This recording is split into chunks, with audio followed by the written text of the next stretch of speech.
This is the 22nd meeting of the House of Commons Standing Committee on Access to Information, Privacy and Ethics. We are resuming the study today with regards to the questions of conflict of interest in lobbying in relation to the pandemic spending.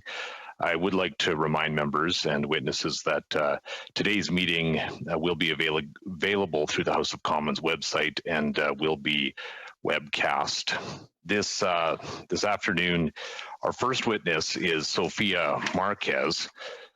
Ms. Marquez was a former staff member, government and stakeholder relations with regards to We Charity. Thank you, Ms. Marquez, for joining us this morning. We'll turn it to you for your opening statement, and then, as you know, we'll have some questions for you. So thanks again for joining us, and we'll be interested to hear what you have to say. Thank you so much. Can everyone hear me? Yeah? Okay, great. So good afternoon. My name is Sofia Marquez, and thank you so much for the opportunity to provide me some opening remarks before addressing your questions. As members of the committee know, I'm appearing before you today after being issued a summons on Monday, February 22nd. Before the summons was issued, I respectfully declined 2 invitations by written correspondence through council. My refusal may have left the committee members or other Canadians with the impression that I am a reluctant witness or that I represent We Charity in an attempt to refuse the committee's questions into the organization activities. Let me correct that misconception at this time. I'm happily appearing before you as a private citizen to answer your questions honestly and to the best of my ability. I'm very proud of the way I've conducted myself throughout my professional career, and I have nothing to hide. I would like to share for the record some background about my role at We Charity and the limitations on my ability to assist this committee in its study. Prior to working for We Charity, I obtained a Master's in Public and International Affairs in 2014 from the University of Ottawa. After graduation, I worked in policy analysis, project management, and proposal development roles in both the nonprofit and private sector.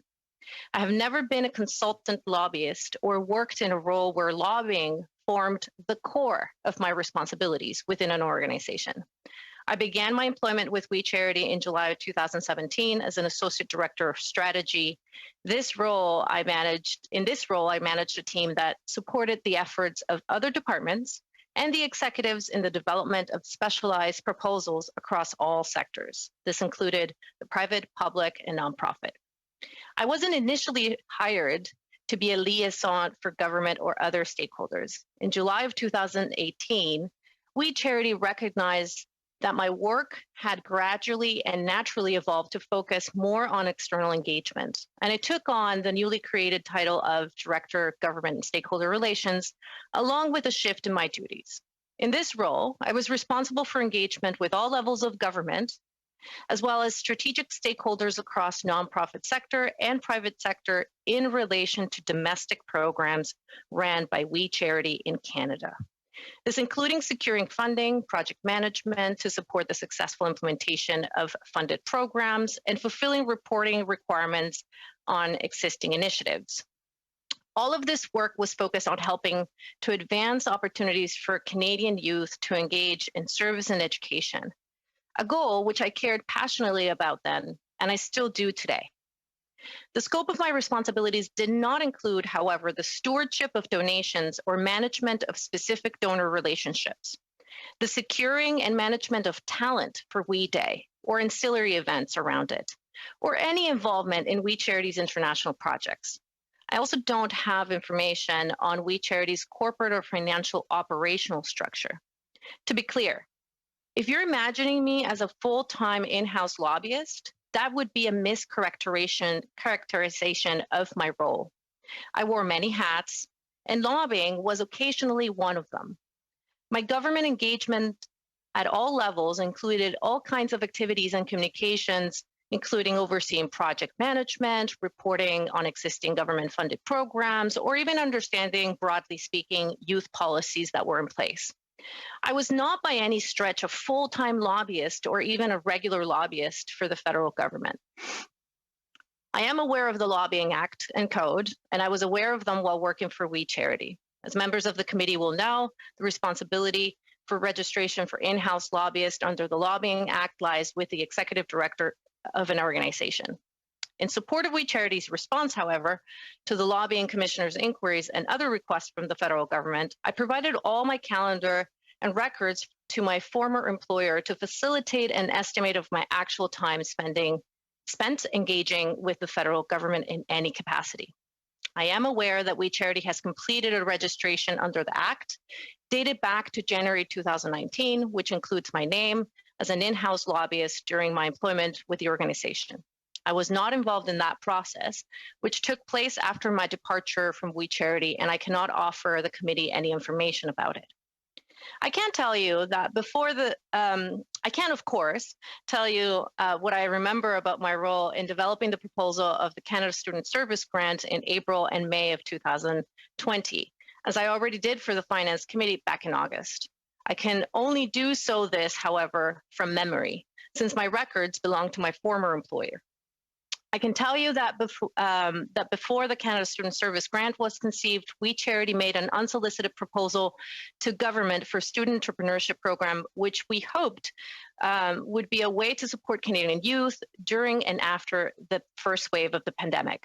This proposal was made to Minister Ng and Minister Chagger, shared with Minister Ng and Minister Chagger in the first half of April 2020. This proposal was in no way related to what eventually became the Canada Student Service Grant and focused on a different type of youth engagement from a scale perspective and model perspective.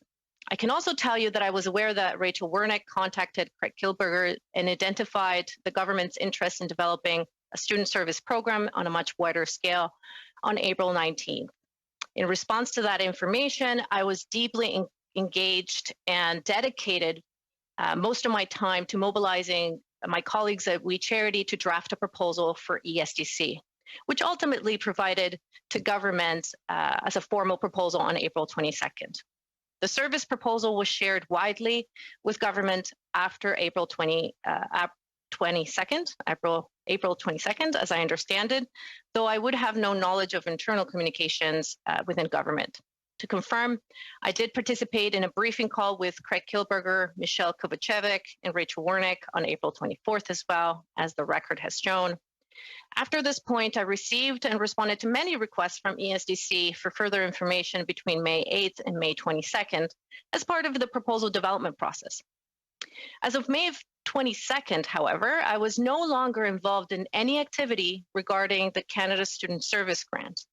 All responsibility for dealing with the proposal or agreement negotiations were led by the executive level within We Charity, and I had no further involvement in or knowledge of engagement with government at this point. My role as Director of Government Stakeholder Relations at We Charity ended on July 31st, as you all know, of last year, and I have moved on in my own career from that work. I remain committed to promoting youth education and engagement in Canada. And I'm very proud of the hard work that our team did to advance these issues at We Charity, particularly during a pandemic. It has been truly disappointing for me to watch those efforts be undermined and ultimately undone over the past several months. I welcome the opportunity to answer any questions the committee may have for me at this time. Thank you for that statement. Mr. Barrett, we'll turn to you for the first round of questions. Thanks very much, Mr. Marquez. Thanks for joining us today. My first question is with respect to contact between you and the lobbying commissioner. Have you been directly contacted by the federal lobbying commissioner? And if so, what was the nature of that communication? No, I have not been contacted. Have you been contacted by the RCMP regarding lobbying activity at the We organization? No, I have not been contacted by the RCMP at this time. Are you aware of any contact by the RCMP with your now former colleagues at the We organization with respect to the Canada Student Service Grant proposal or other iterations of that proposal in 2020? I have no direct knowledge of that at all. Okay. Are you able to share with us how many meetings with ministers, staff at the We organization had monthly, in 2019? And my question is going to follow up how that contrasts with 2020.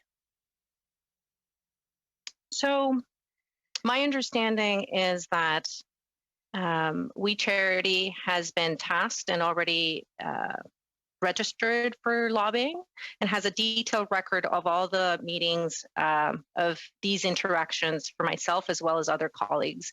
I don't have that at hand, and as I mentioned in my opening statement, the information I provided at the time when I left the organization. And so have you reviewed the publicly available findings or the publicly available records with the lobbying commissioner provided by the WE organization? Have you had the opportunity to take a look at those? So in preparation for this meeting, I took a look at publicly available information and included the registry for the lobbying for We Charity.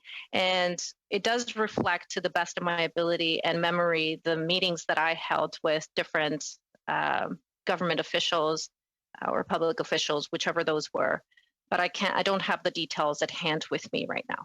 Okay, so it's your assessment based on your recollection that that reported information is accurate.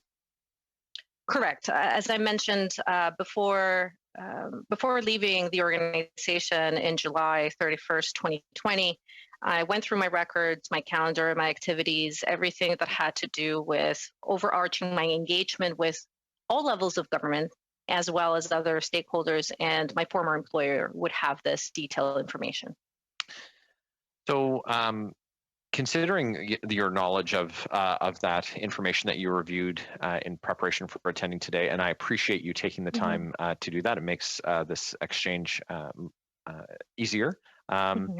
Would you say that of those people and of those interactions that it would add up to, and you having knowledge of the Federal Lobbying Act and the requirements for organizations to comply with it, would you say that that adds up to a significant portion of one person's duties at the WE organization? So, based on my review of publicly available information, and based on my knowledge, as part of my tenure as Director of Government Stakeholder Relations, I wouldn't be able to assess and give you that answer as I didn't have a purview or full understanding of other people's work and time. And who would you say the principal individual was that did the most lobbying or interacting or advocacy with the federal government by the WE organization? Having said that, it was not yourself. I would not be in a position to be able to assess that, as I didn't have access or purview to the number of hours that other employees or my previous colleagues would have spent within what would be considered lobbying activities. Okay. Did you have any communication with the now former Finance Minister Bill Morneau's office regarding the $3 million grant that the WE organization received just prior to the federal election in 2019? Sorry to interrupt you. Would you mind repeating that? It cut off a little bit. Yeah, no problem at all. So in 2019, the WE organization received a $3 million grant from the Government of Canada. Did you have any communication with former Finance Minister Bill Morneau's office regarding that agreement? Thank you for your question. So from what I can remember, I was part of the We Charity team that engaged with different agencies at the federal government, which would have included the Ministry of Finance as well and their staff, in order to ensure there was alignment in policy objectives as well. And do you recall who your point of contact would have been for the team at the Ministry of Finance? I can't seem to recall for that specific contract. Okay. Did you or are you aware of contact between the WE organization and the Government of Canada with respect to the Canada 150 activities that the WE organization participated in on Parliament Hill? So as I stated in my opening statement, I started with We Charity in 2017, and I believe the Canada 150 event was prior to my starting date at WE, so I would have no direct knowledge or involvement with that contract per se either. Ms. Marquez, I think that's my time. Thanks very much for answering my questions. I appreciate it. Thank you. Thank you so much. Thank you. We'll turn to Mr. Fergus now for your first round of questions. Merci beaucoup. Thank you very much, Mr. Chair. Thank you, Madam Marquez. Madam Marquez, I want to thank you for your comments at the beginning of your presentation. You know, it's not always that the committee require that a witness appear before us, but we found that necessary because you refused on 2 occasions. It's unfortunate that it got to this point for us to make it obligatory, but I thank you for appearing before us today.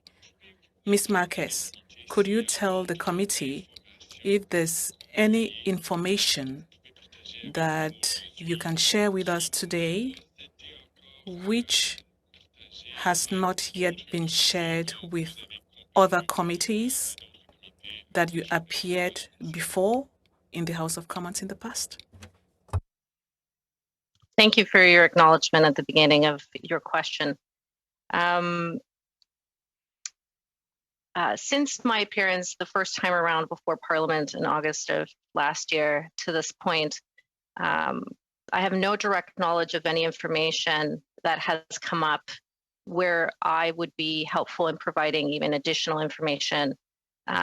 What I've testified before Parliament last year and today, it's my recollection and to the best of my ability and memory, what I went through and how I experienced having worked for We Charity. So no other comment. Rien de neuf. Rien. So nothing new. Nothing new to add to your testimony. So the only thing that I can provide you is what I already stated in my opening statement. The scope of my job, as I described it, was very well defined, and anything new that would have come up through any other means, I have no direct knowledge or additional information to provide to this committee, unfortunately, as much as I would like to be helpful. Pouvez-vous Ms. Marquez, could you explain why you believe that you were summoned here today? Sorry, can you repeat that question again? pouvez-vous Could you please tell us the reasons for which you believe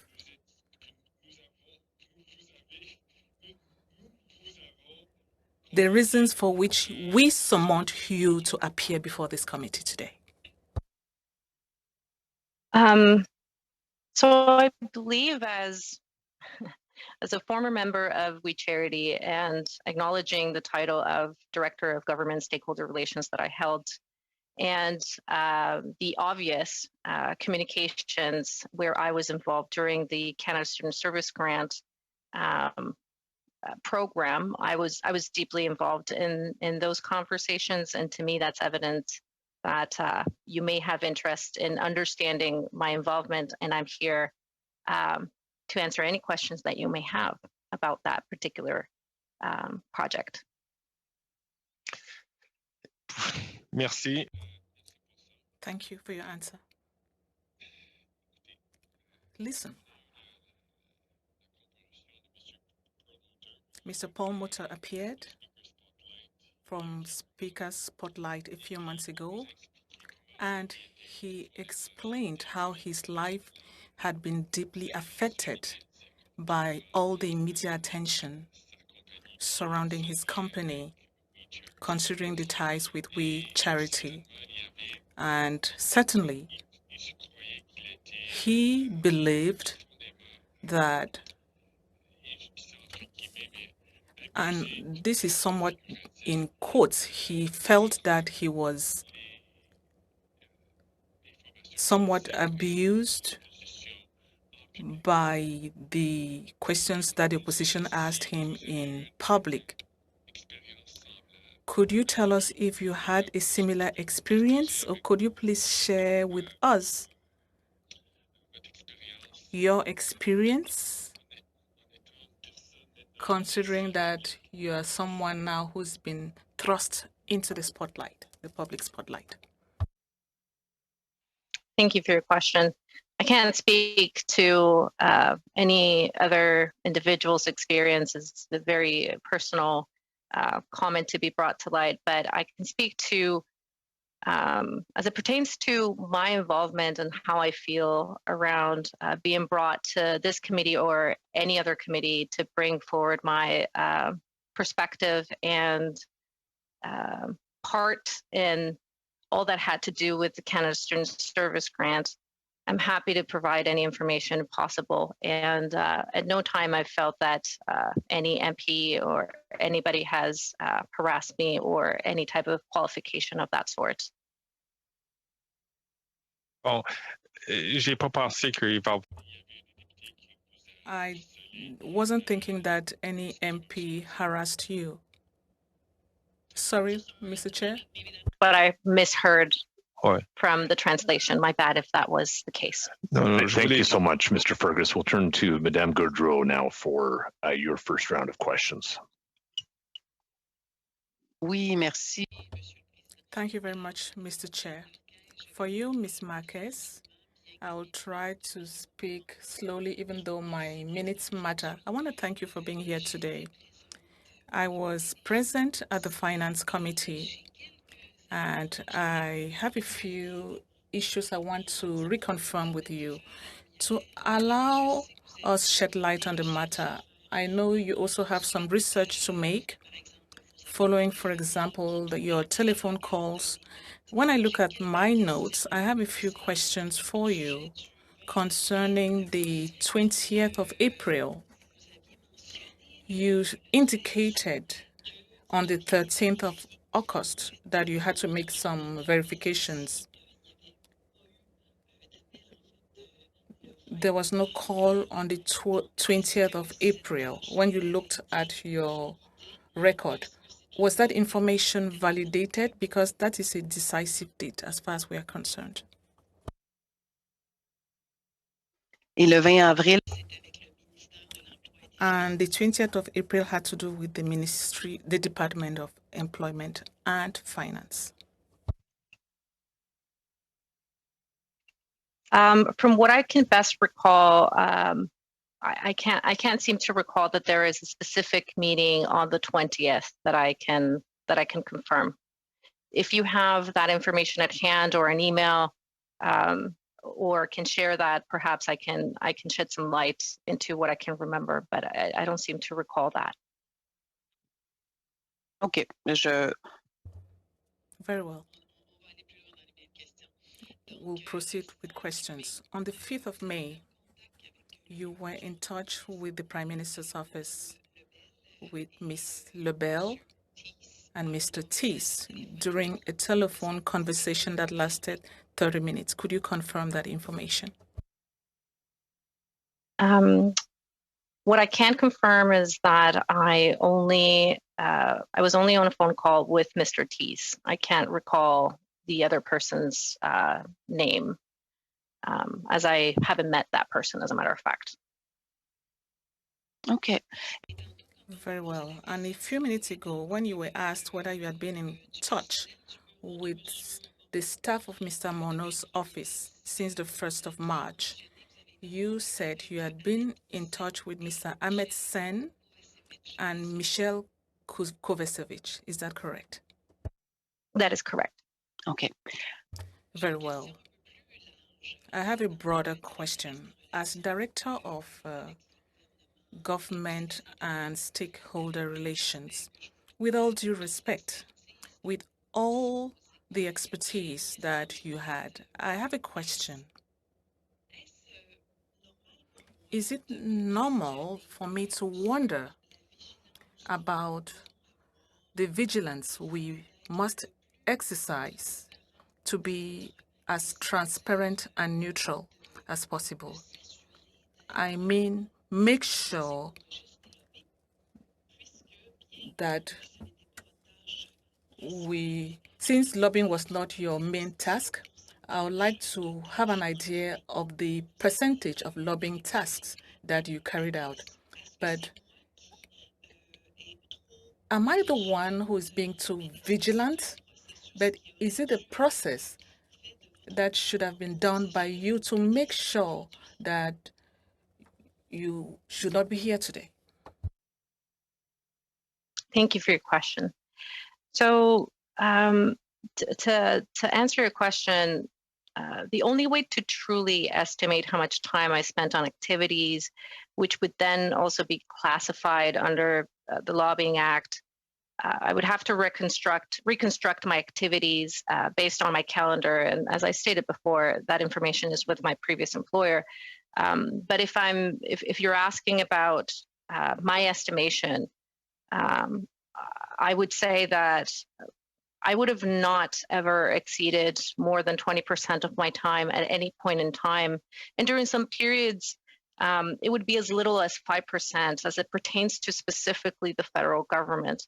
I would like to. Et pour vous, parce que And for you, because I know that Mr. Chair, we have to wait for translation and I'm losing time. Even though it could have been 20% or 5%, in your opinion, even though it's not a high percentage, would it have been normal to make sure that you had your records declared to make sure that you were transparent in all your communications and meetings?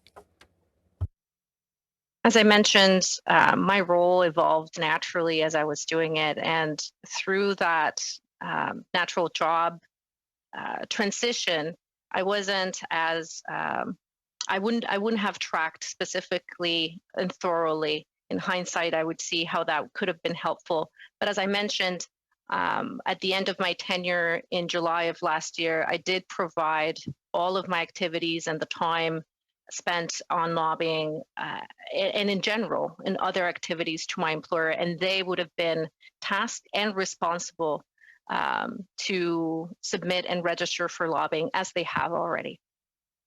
Thank you, ils ne Madame l'ont pas Boudreau. fait. And they did not do that. Sorry, is that a question that the? Oui, c'était ma dernière question. That was my last question. Yes or no? You were not recorded. The time wasn't recorded. I wouldn't be able to assess and say whether We Charity recorded or not my time. I provided all the information to We Charity, and that should be appropriately reflected in the lobbying registration, to my understanding. Thank you. We'll turn to Mr. Angus now for your first round. Merci. Thank you.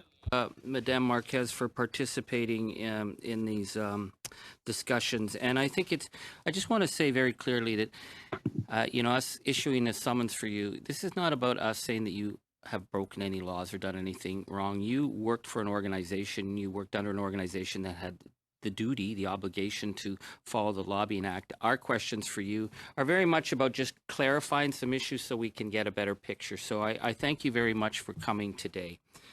I'm looking at the moment that the We group did register to lobby was after questions became very public about whether or not it had engaged in illegal lobbying by not registering. It lists, I think, 65 meetings and engagements with government during that time when you were the Director of Government Relations. And there's a number of people involved in that. So it seems that it was a busy enough portfolio.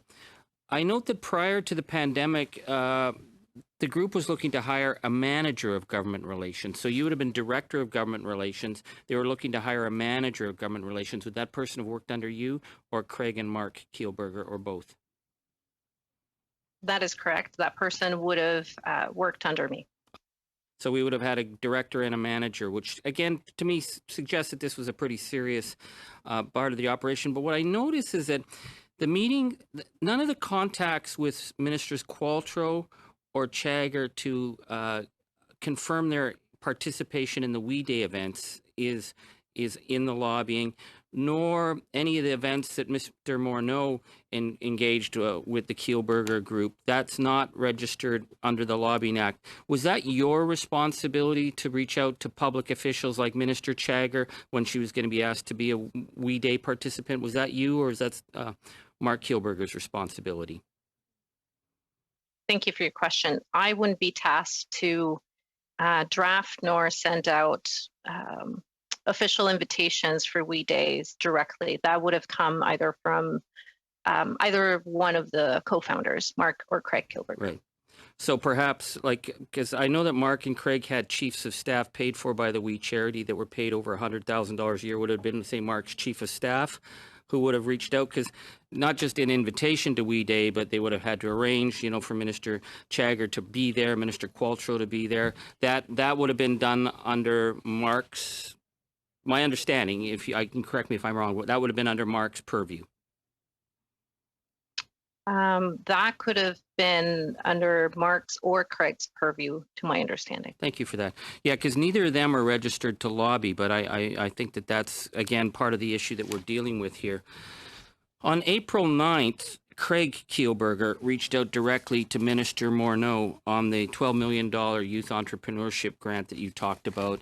Hey, Bill, I hope this finds you, Nancy, Henry, Claire, Edward, and Grace enjoying some well-deserved downtime at Easter.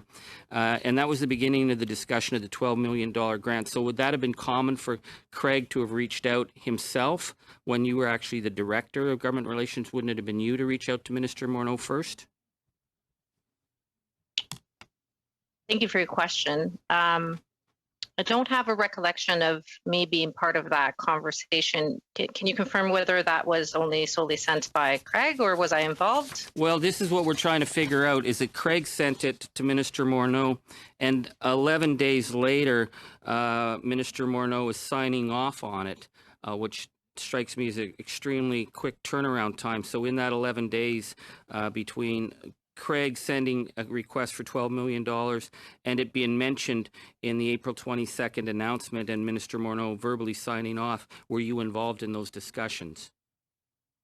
I was not involved nor aware that that Minister Morneau had approved for that proposal to move forward.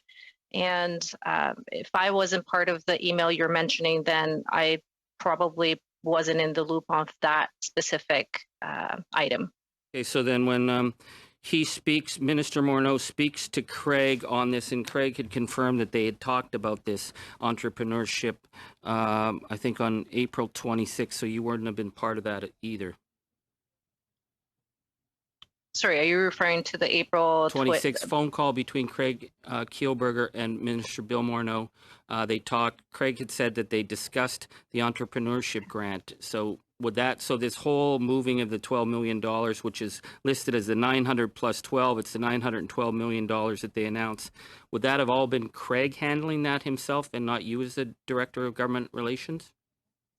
So the call that you were specifically alluding to, I was not part of. Okay. Okay, that's what I just have to move on. April 17th meeting with Minister Chagger and Craig Kielburger. You were at that meeting, correct? I was. Okay, because in your email of April 20th, and this is what my colleague, Madame Goudreau, was referring to, that you state that Minister Chagger said we include a service component and suggested we consider opening a service stream. This is so to switch the entrepreneurship grant into what became the Canada Summer Student Service Grant. So she mentioned that separate service stream in that meeting you were at, correct? I don't recall the minister mentioning anything specific to the Canada Student Service Grant at that call. Created, but I'm just going to quote, you said, Minister Chagger expressed interest in exploring ways to adapt the entrepreneurship proposal we submitted to Minister Ning and include a service component to it. She suggested we should consider opening a service stream. So that's your words from April 20th. And then on April 22nd, Craig Kielburger repeats the same thing, that this, so I'm believing this comes from your notes. So she did talk about this service stream being opened through working with you guys? So for what I recall from that meeting with Minister Chagger was within the mandate of her office, she was tasked to oversee and ensure that the Canada Service Corps program, which has nothing to do with the Canada Student Service Grant, which later became a program or didn't. That program was something that we were deeply interested in better understanding and supporting the federal government in scaling. And so as such, sorry, just because I'm running out of time here, because you met her about the entrepreneurship grant. You said correct. that she suggested adding this service stream. That's what it says. And then Craig says the same thing on April 22nd.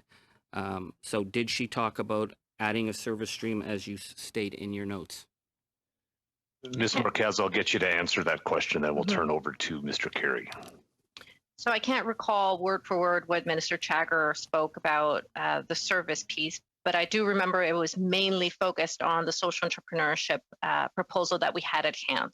So she suggested we should consider opening a service stream and include a service component. So that becomes the Canada Summer Student Service Grant. Thank you for that. Mr. Carey, we'll turn to you now for your next round of questions. Thank you, Mr. Chair, and thank you, Ms. Marquez, for being here today. I wanted to ask you, have you had any contact between any members of the government or any representatives of We Charity between your two appearances at committee, between the one you were at before and the one today?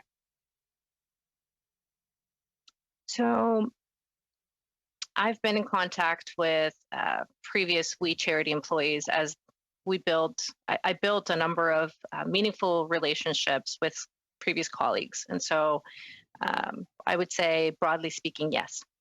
Do you have anybody at the government? At the government, I haven't engaged with public officials or elected officials at all. And would you feel comfortable sharing the names of people that you were in contact with at We Charity? I find it unnecessary to name all my personal friends in public at this point in time, if that's okay. No, that's fair. I did want to get back to a few things. You were Director of Government and Stakeholder Relationships from January 2018 to July 2020. And in that role, was avoiding conflicts of interest and potential appearances of conflicts of interest a part of your duty, yes or no? No. Really? Okay. Was it your responsibility to communicate with members of the cabinet to help benefit We Charity? Sorry, can you repeat the question? In your role as Director of Government and Stakeholder Relations, correct, would you say it was your responsibility to communicate with members of the cabinet to help benefit We Charity? Yes or no? Yes. It is, yeah. So I want to get back to a question my colleague asked you about the $3 million grant from the Canadian government just before the 2019 election. And did you or any of your colleagues communicate with former Finance Minister Bill Morneau's office in regards to that $3 million grant? I can't recall specifics, but I wouldn't be surprised if that would have been the case at some point. Well, we would have to check the records. I would appreciate firm clarification on that, because at that time, Minister Morneau, I don't know if you were aware, but he had an outstanding $41,366 still owed in unreimbursed travel expenses for his 2017 trips to Kenya and Ecuador for We Charity, which the organization had paid for. Now, is that something you would have been aware at the time? As I mentioned in my opening statement, the scope of the job that I had did not include the stewardship of donations or the management of donor engagement directly for international projects or any of that. I had no knowledge of that happening. Well, Ms. Marquez, I hope you don't mind, but That just makes absolutely no sense to me, that the Director of Government and Stakeholder Relations wouldn't be aware of the unreimbursed expenses before receiving a $3 million grant. We Charity was clearly organized. So the only explanation I could have for that is you weren't told because of incompetence within the organization or because of willful ignorance. And the appearance of this is horrible. Mr. Morneau, $41,000 is a lot of money. I would say most Canadians would agree that's a lot of money.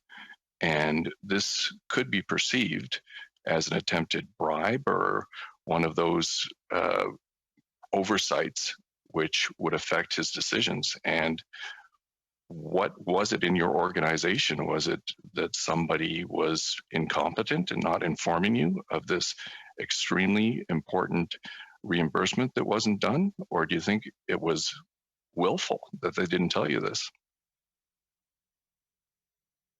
What I can bring to this committee is the confirmation that I had no direct knowledge of any payments or outstanding payments that any minister or donor would have or would have not done at any point of time.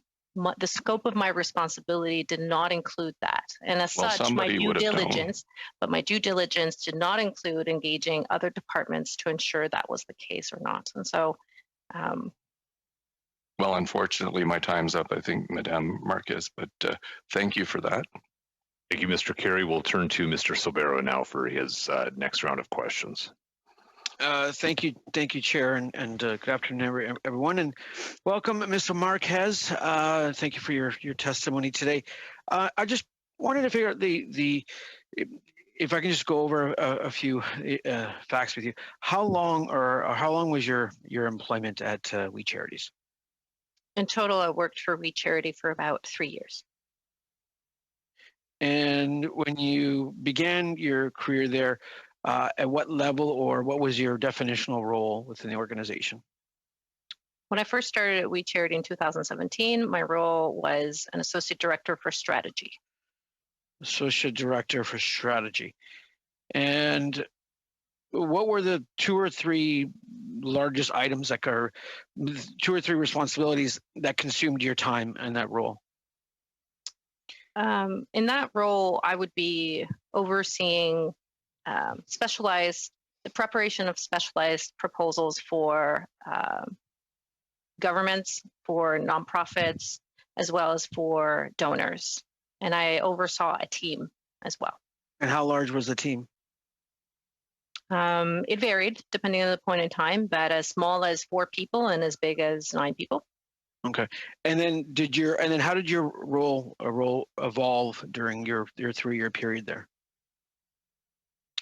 So given my background, academic background on policy, social policy, and having worked for other nonprofits in the past or prior to having started We Charity, it became evident that I was very helpful in crafting proposals, specialized proposals, and identifying good avenues for We Charity to advance important youth programs across Canada. And so as such, eventually my role evolved to include a bit more engagement, forefront engagement with individuals instead of just simply focusing on the creation of documentation and proposals as such. And you mentioned 2 words, social policy. Can you just tell the committee members what is your background if you're interested in social policy? Obviously, social justice is very important in ensuring an inclusive society. But can you describe your background in terms of social policy, please? Yeah, of course.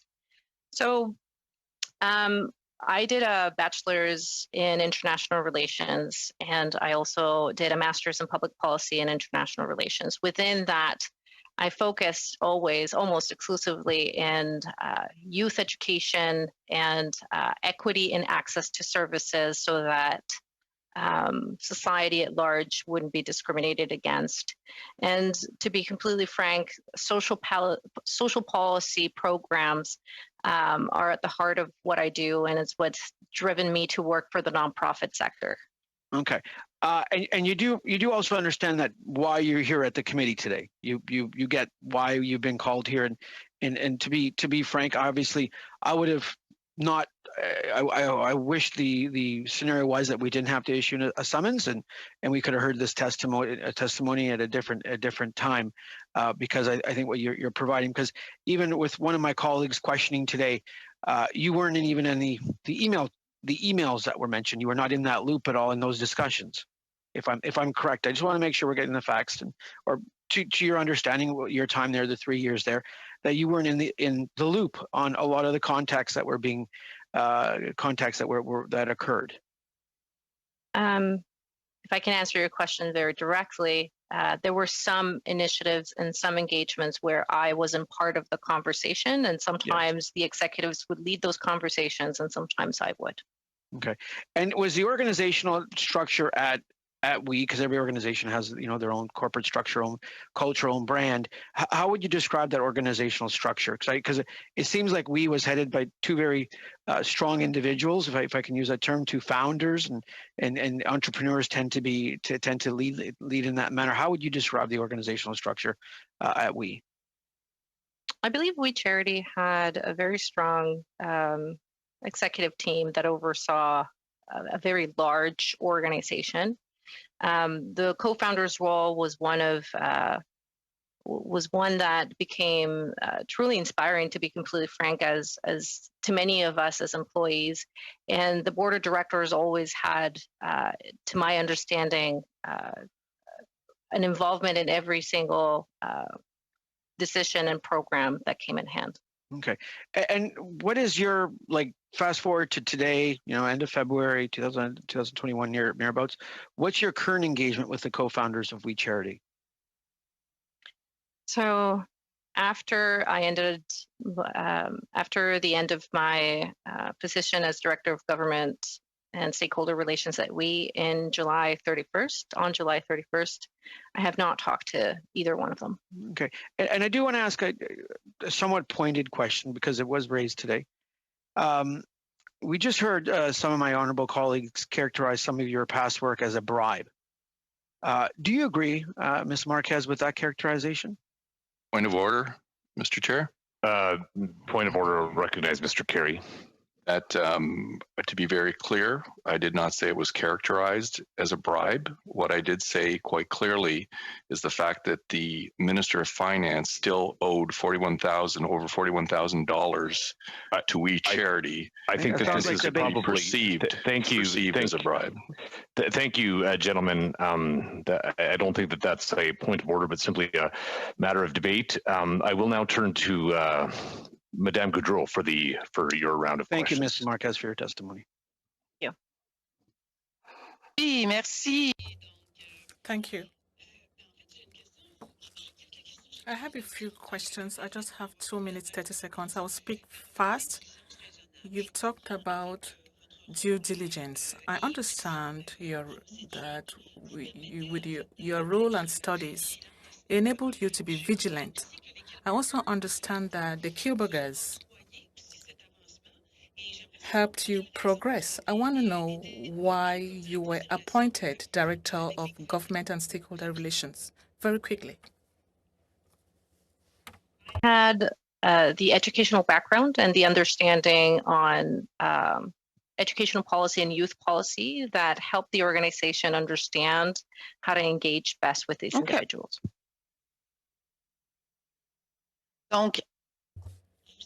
So you knew about due diligence. You knew that a possibility of conflict of interest was something important for you. Did you have the opportunity to ask the Kielburgers to make sure that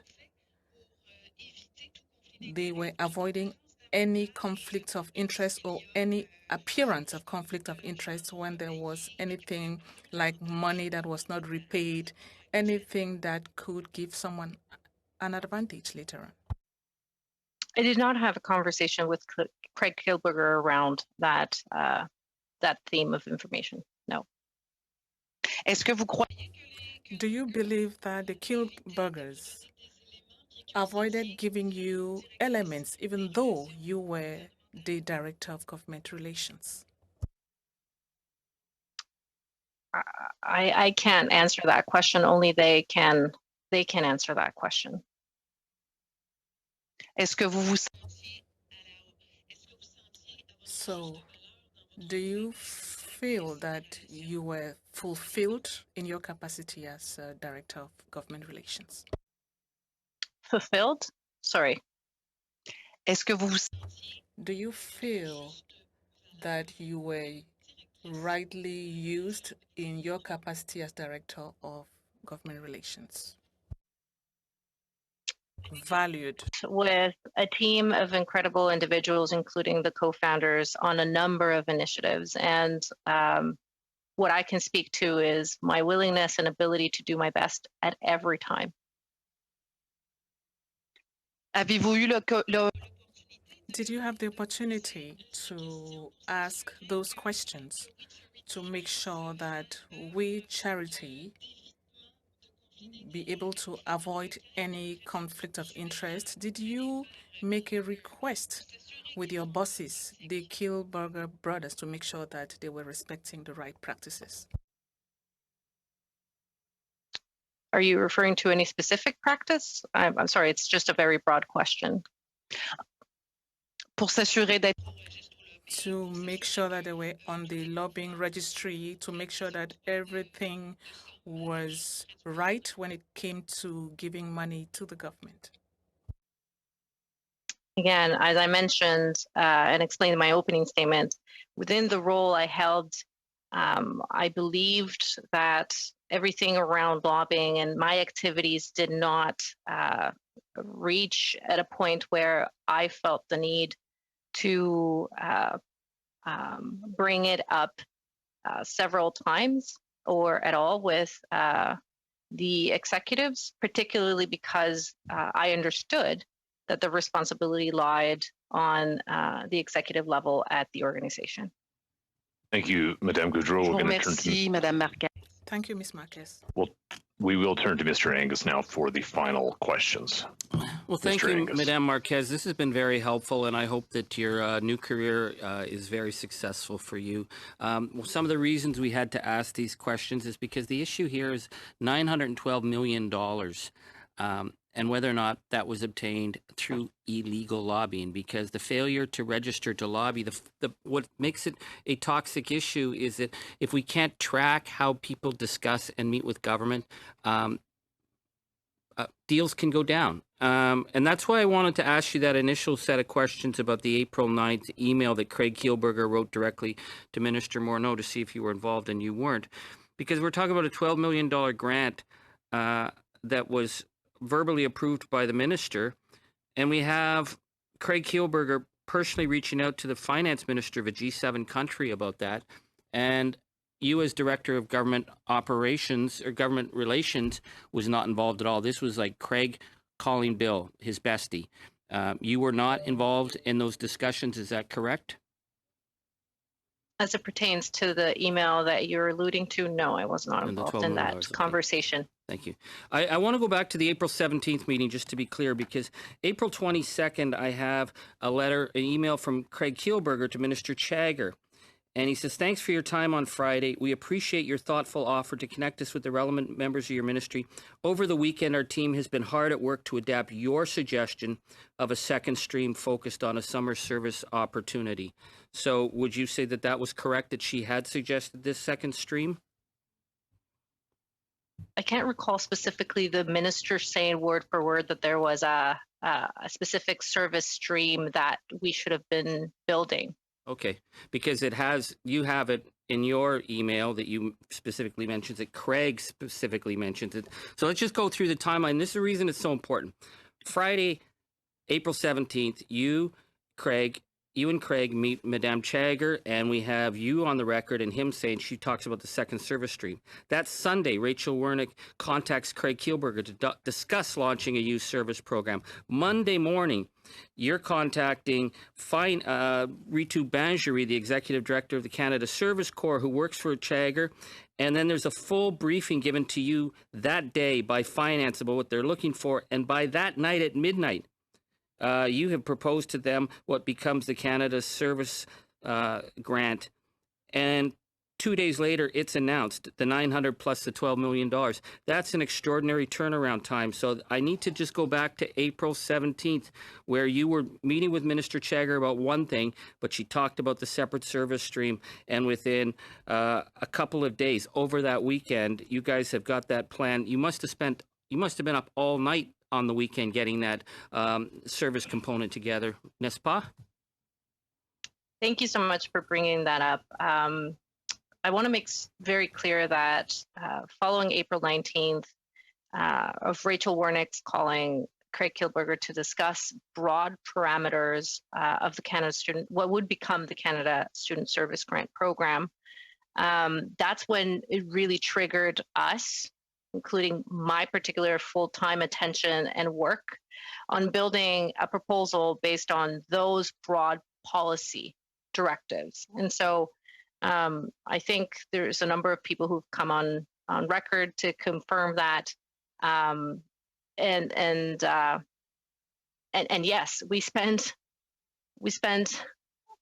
so many hours working on versions and editing of that proposal on a very short time and window. Well, I can imagine, and I'm just going to end it here. I think that it is, and this is nothing to take away the extraordinary work you did. I mean, you turned around something huge in just a couple of days. For me, the issue is that when we asked Minister Chagger, she said she had no recollection of talking to you about the separate service stream at all on April 17th. She did not talk about that meeting, but that becomes the germinal that comes into this whole program. So I want to thank you so much for your testimony. It's been very helpful.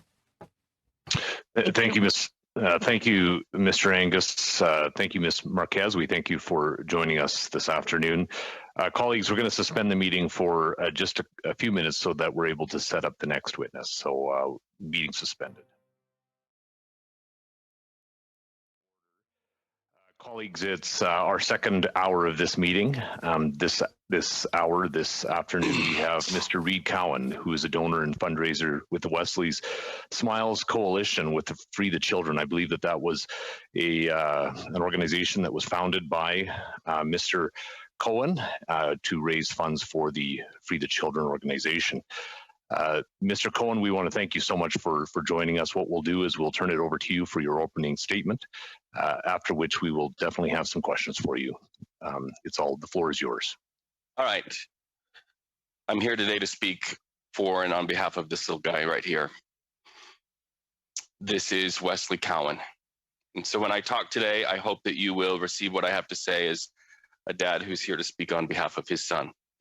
I am the proud father of Westley Cowan, a little boy whose April 23rd,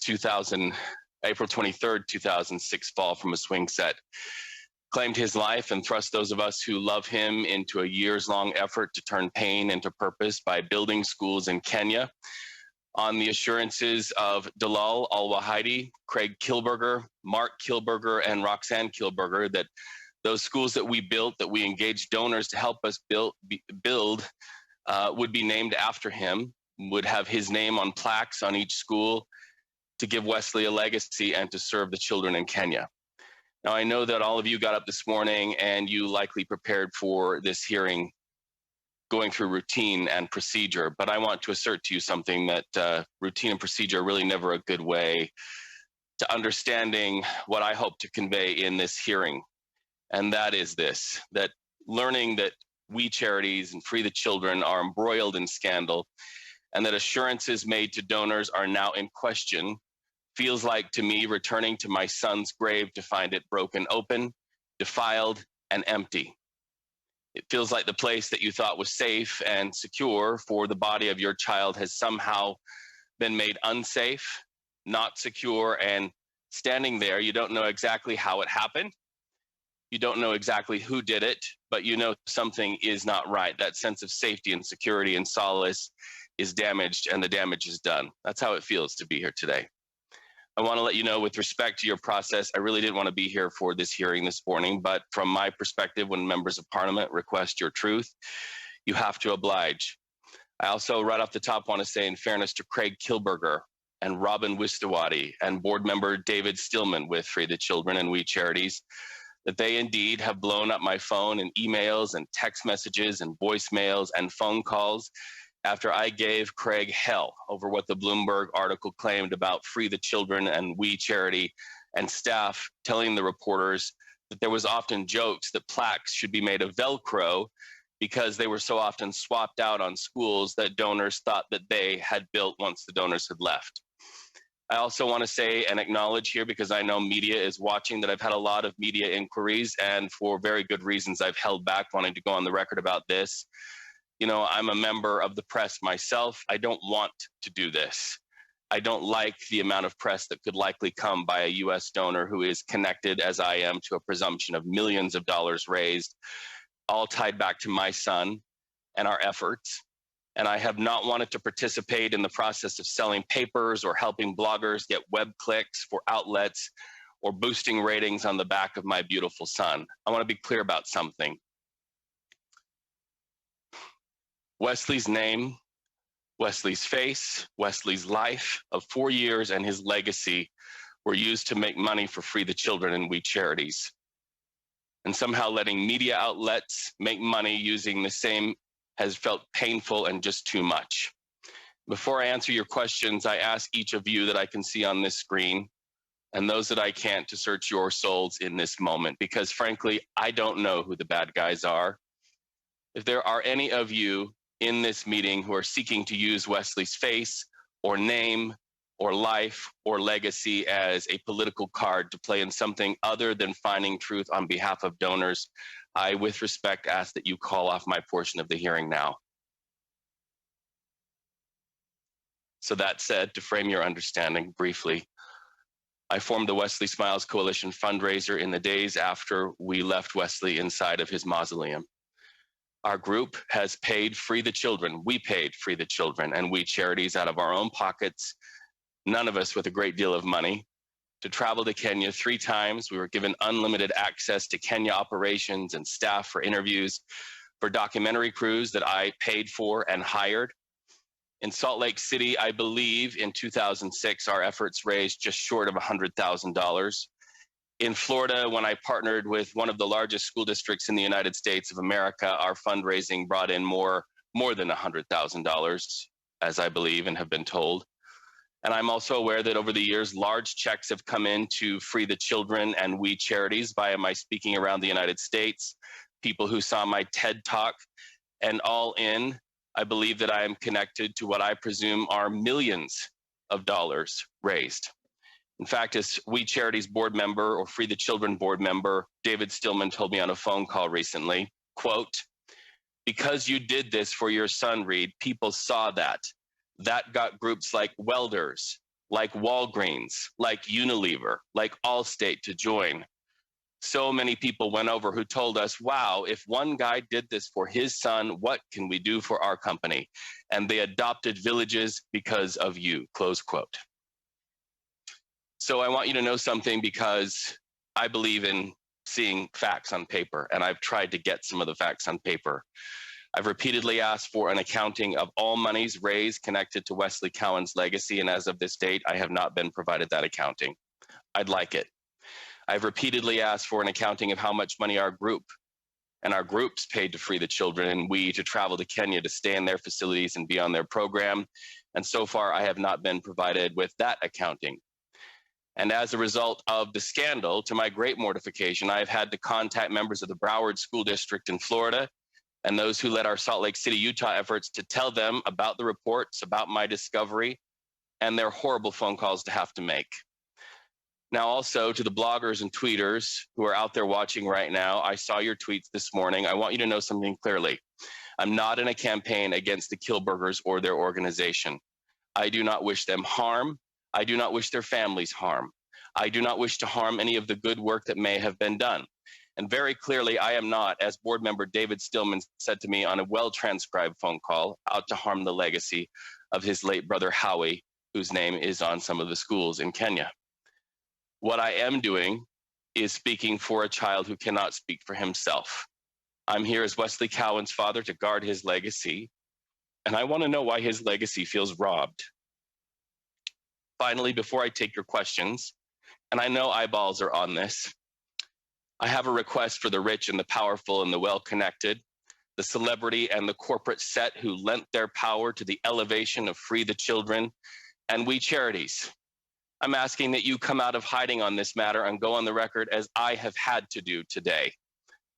Come out to vouch for Free the Children and We Charities and Mark and Craig Kilberger.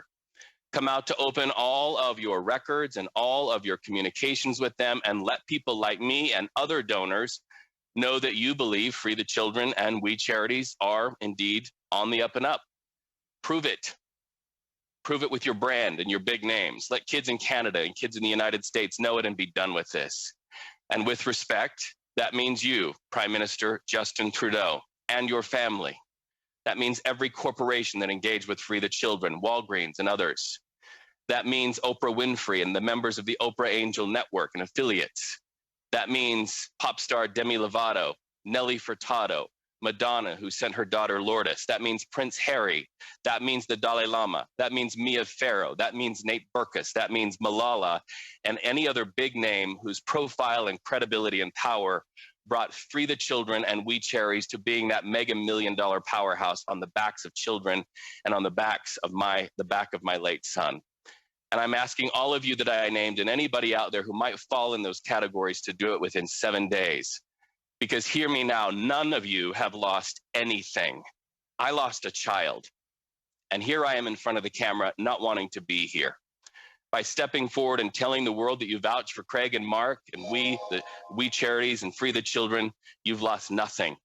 And this is an opportunity now, when the spotlight is on this issue, for anyone who is involved with them to use their truth and their light and their power for advocacy if there is any to be had.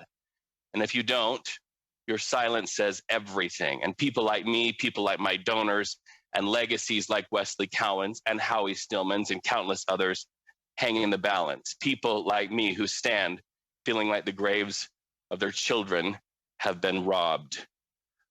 I appreciate you hearing me, and I am ready to take your questions. Thank you, Mr. Cowan, for your testimony and your opening statement. Mr. Barrett, will turn to you for the first round of questions. Well, Mr. Cowan, thank you for joining us today and for your very powerful opening remarks. I want to start by offering you my sincere sympathies on the loss of your son, Westley, 15 years ago. And I want to thank you for using the 15 years since to build something in your son's name, a legacy in his name. And I can't imagine the difficulty with which you had to undertake that and the daily reminders of the loss of your son, but to do it, to turn it into such a legacy for your son. And I want to say his name again, because this is, the transcripts of this committee will be preserved in perpetuity, and your son, Westley Cowan. And that's really, so thank you, sir. I'm wondering if you can tell us, with respect to the Bloomberg article that you referenced and the comment made by staff, the reported comment about donor plaques ought to be made of Velcro. How does that relate to your fundraising efforts in your son Wesley's name for a school in Kenya? Well, that was the starting point to doing a lot of investigation on my part. Forgive me. Of all that I read in the Bloomberg article, that was the most important touch point for me to investigate. And I received, not long after the article, photos that were taken, I presume within recent months, of every door on every school at every campus in Kenya.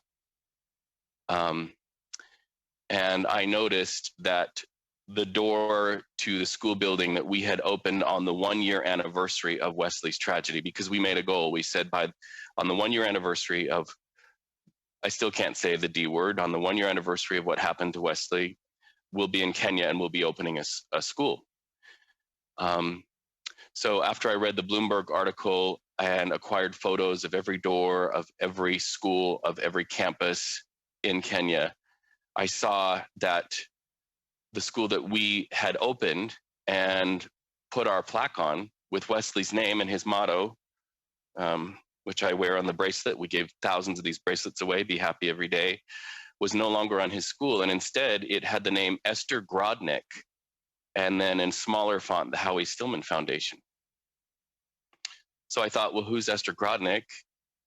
And who's the Howie Stillman Foundation? And I went to the foundation's website. I don't know if their videos are still up, but I followed the link to videos and I saw a video. I have it. It may have been taken down now, but there was a timestamp for an opening celebration where they opened the very same building less than 2 weeks before we arrived there. And you know, we went to Kenya thinking we were opening that building for Westley, but their video with the timestamp on it, and I've matched it frame for frame because I have extensive documentary footage, shows that suggests damningly that what the Stillmans celebrated in their video was the one that just, you know, I think 13 days later, we opened. The ceremony was recued for us, same people and same songs, same everything. Different plaques. Pretty devastating. As I told Craig Kilberger, you know, you mentioned 15 years, but I have PTSD and I still walk these floors at night. And on the hardest nights, I close my eyes and I go back to a Nellerai campus and that school building that we opened, believing that was Westley's campus and that the sun was coming up in Kenya, and that kids were in his desks, and that gets me through lots of nights. So you can imagine when I see the timestamp on the Howie Stillman Foundation's building that bore the name of Esther Grodnick on the building that we thought our plaque was on, it raised a lot of questions and felt pretty damn devastating. Thank you, sir. Chair, how much time do I have? You do have 2.5 minutes. Thanks. Sorry. No, that's I appreciate your answer, sir. So you mentioned that you've spoken with Mr. Craig Kielberger in the since you've made this discovery. Would you be able to share with us Mr. Kielberger's explanation or his comments on your finding? So I sent Craig an email after this discovery and let him have it pretty good, and told him that I had pretty solid, clear-cut evidence. He responded a couple of times by email, and I felt kind of like a little bit of a defensive tone in the emails. He then passed me off to board member David Stillman. That conversation, I still feel, went down in flames. So then Craig called me. Craig has repeatedly engaged me to try to talk to me, and finally I agreed to a phone call, and we talked, I think, for about 2 hours. The explanation that Craig gave me, to the best of my memory, and I can go back and look at the notes of the conversation, was that there was a little bit of a mea culpa. He explained, you have to know that when we went there, we were told by Roxanne Kilberger, over there is Dr. Atkins' school, and over there is the Oprah Angel Network library, and Westley School is going to be right between those.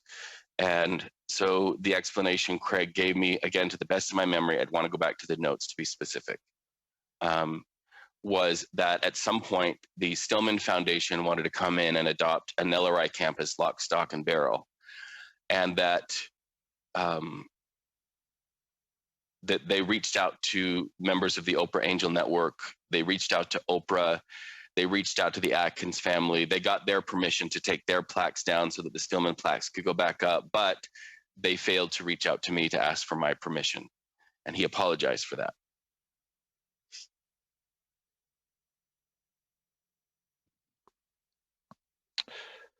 Thank you, Mr. Barrett. We'll turn to Ms. Latanzio now for your round of questions.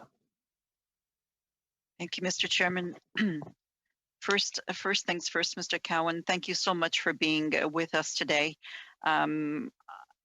I too want to offer my condolences for the tragic loss of your son, and I want to talk about maybe more the great advocacy and fundraising work that you've done since to honor his memory. So, can you tell us a little bit more about Westley and how you came to the decision that it was time to turn your grief into action? Let's hear you on that. Thank you. And this is out there in my TED Talk, so I'll be brief. In the days after we lost Westley, we saw Craig Kilberger on the Oprah Winfrey Show. It was at a time when I was being monitored. Nobody would leave me because they were afraid I'd harm myself, frankly. And my partner, Gregory, said to me, you know, we can do something with this and we can give Westley a legacy and we can help these kids and let's get in touch with Free the Children. So very quickly we called Dalal Al-Wahidi at Free the Children. And I explained to her that I'd been on TV in Salt Lake for 7 years, that I had launched the Power Tour with Governor and Mrs. Huntsman, Governor and Mrs. Huntsman, former ambassadors to China, former ambassadors to Russia, son of billionaire Huntsman Chemical founder, John Huntsman Sr., and they quickly latched on to helping me build the Westley Smiles Coalition fundraiser. Dalal said, don't do a 501c3, just you can become a fundraiser. We'll track every donation. We'll always track every donation that comes in under Wesley's name and have them just send the checks to us. Craig Kilberger told me he canceled a trip with President Bill Clinton and instead diverted himself to Salt Lake City for the first fundraiser where we raised quite a bit of money. And I think the rest is in my opening statement. In interest in condensing time, it continued. Okay. And going and continuing in that realm, how did your involvement in the Smiles Coalition and Free the Children, what did that mean for you and how has it helped you get through your grief? Well, kind of like I said, it gave me the enormous blessing of engaging angels in my communities that I served as a journalist to know that people are good. And when the chips are down, people forget differences of religion and politics and sexuality and all of that. And they just see a father who's hurting.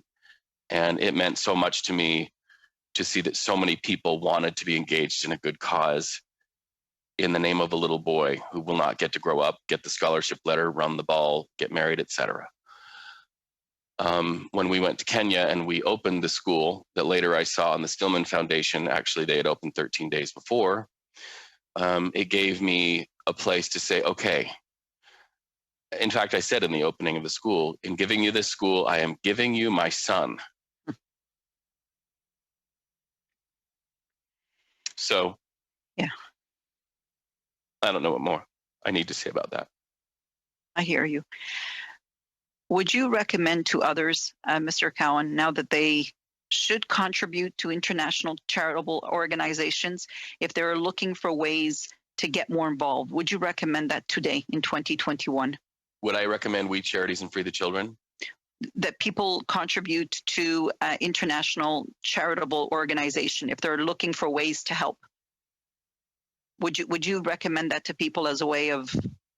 You know, that's the sad thing about this for me and all the kids who sat in those stadium events. Do you feel burned enough that you never give again? Do you feel burned enough that you just distrust activities overseas and across borders and just get involved in your own community? I know for me personally, I will serve the communities I live in and I won't engage across borders because now I feel burned. I don't know. Like I said in my opening statement, I don't know who the bad guys are. And in the absence of that, people's time and assets and advocacy are too sacred to roll the dice. What would you say was the most fulfilling part of your work to honor your son's memory?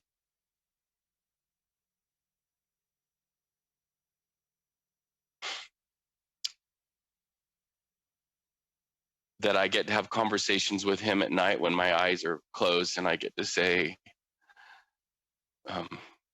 you can see me, but you can also see the kids in Kenya, and send them a little rain and send them a little sunshine, and maybe help the one who feels bullied at the back of the classroom to feel confident, and maybe save a life. But the most fulfilling is I gave my child a legacy. At least I thought I did. I'm sure you did. Would you say that you coming before us today has a purpose, has served a purpose?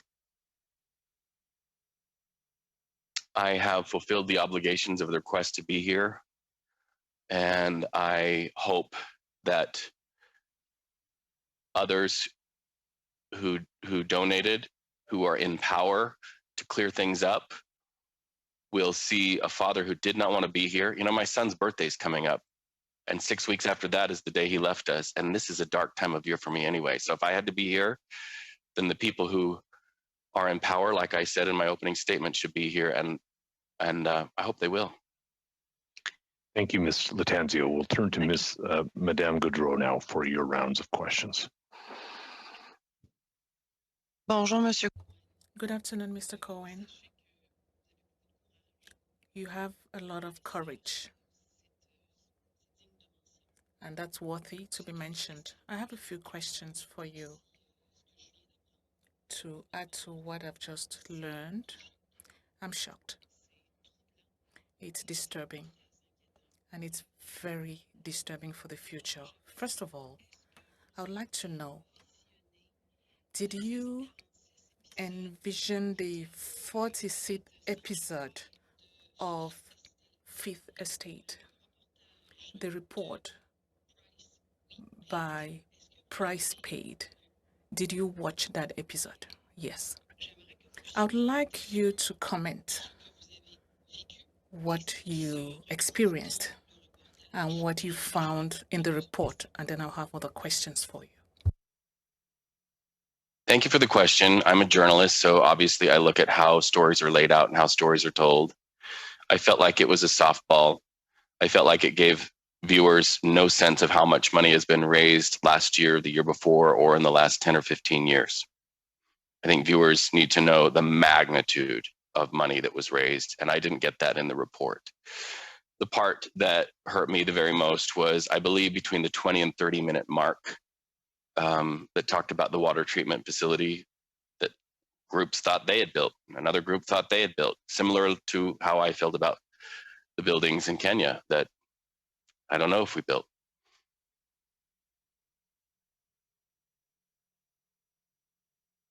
Merci. Thank you. Maybe during the interpretation I missed something. Do you have contracts? Did you have any contracts when you talked about your process during this moment of generosity, great generosity? If the question is, did I have any contracts, signed agreements, written agreements, then the answer is no. Okay. Very well. Do you believe that if at the time when charity organizations are gaining ground, we see that there's sometimes loss of control, and I always like to have my perspective as a lawmaker. What can be done to prevent or punish? Do you believe that there's a role we can play to particularly make sure that maybe we, in terms of financial aid, do you believe that elected officials have important work to do when dealing with organizations of such magnitude? I'm a big believer in transparency, line by line transparency, line by line accounting. When the money came in, what the money was intended to do, and what agreements were tied to the money that came in, and whether those agreements were met. It's just a matter of good faith, right? And so I don't know Canadian law. I don't know your processes and procedures, but if they do not exist to mandate line by line accountability, not only how much came in, how much went out, does what exists in the world match the magnitude of the funds that came in, right? Are the buildings that are on the ground, does it match the money? If you don't have laws and procedures for that, then I hope you do someday. Bien, sachez, Monsieur Cowan. Mr. Cowan, you should know that in terms of due diligence, conflict of interest, that is what we are doing, because clearly there are loopholes. And I would like you to know to what extent it is important.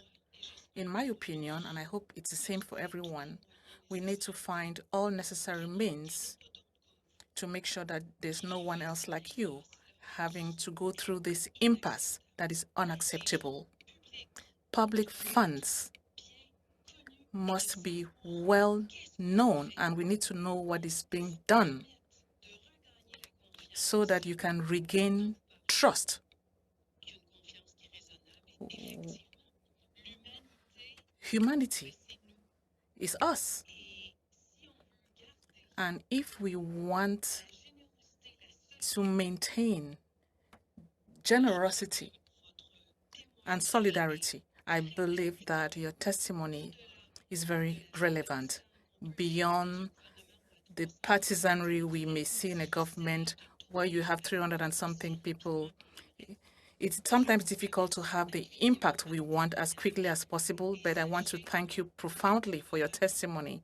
But I want you to know that we are going to work on it to correct the situation. That is why we are taking all this time now to shed light on the millions of dollars of our money, as we've realized, was used, and we are still waiting for the report. So, Mr. Cowan, I want to thank you.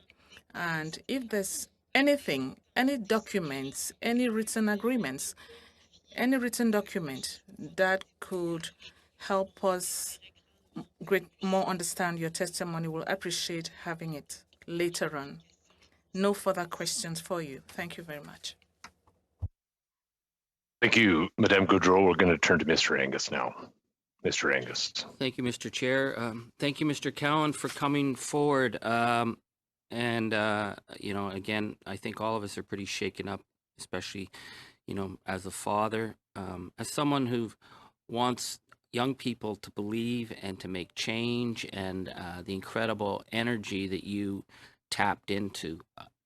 We have to honor that. And I thank you for your testimony. I also recognize that you are an Emmy Award winning journalist, so you're probably not used to having to answer questions. You're more comfortable asking the questions, so you'll have to bear with us for a minute.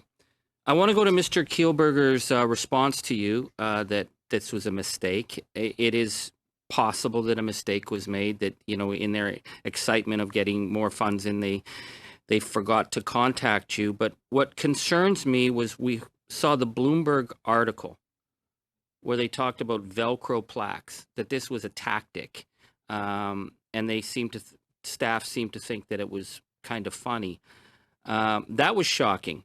And then we had the Fifth Estate article that said, a documentary that said that this was being done with the water wells, a same kind of tactic of having multiple donors pay for the same water hole. We've had staff at WE tell us stuff was going on in the schools, but you have confirmed this. This looks to me like a pattern of duplicitous relations with donors. When you see this pattern laid out, how do you feel that this organization can carry on doing this kind of work? I have to be honest with you, when I left my conversation with Craig Kielberger, until hearing from all of you to appear, I had become confused enough that I just wanted to put it away, to be honest. So that said, to answer your question, if there is a pattern of duplicitous relations with donors, as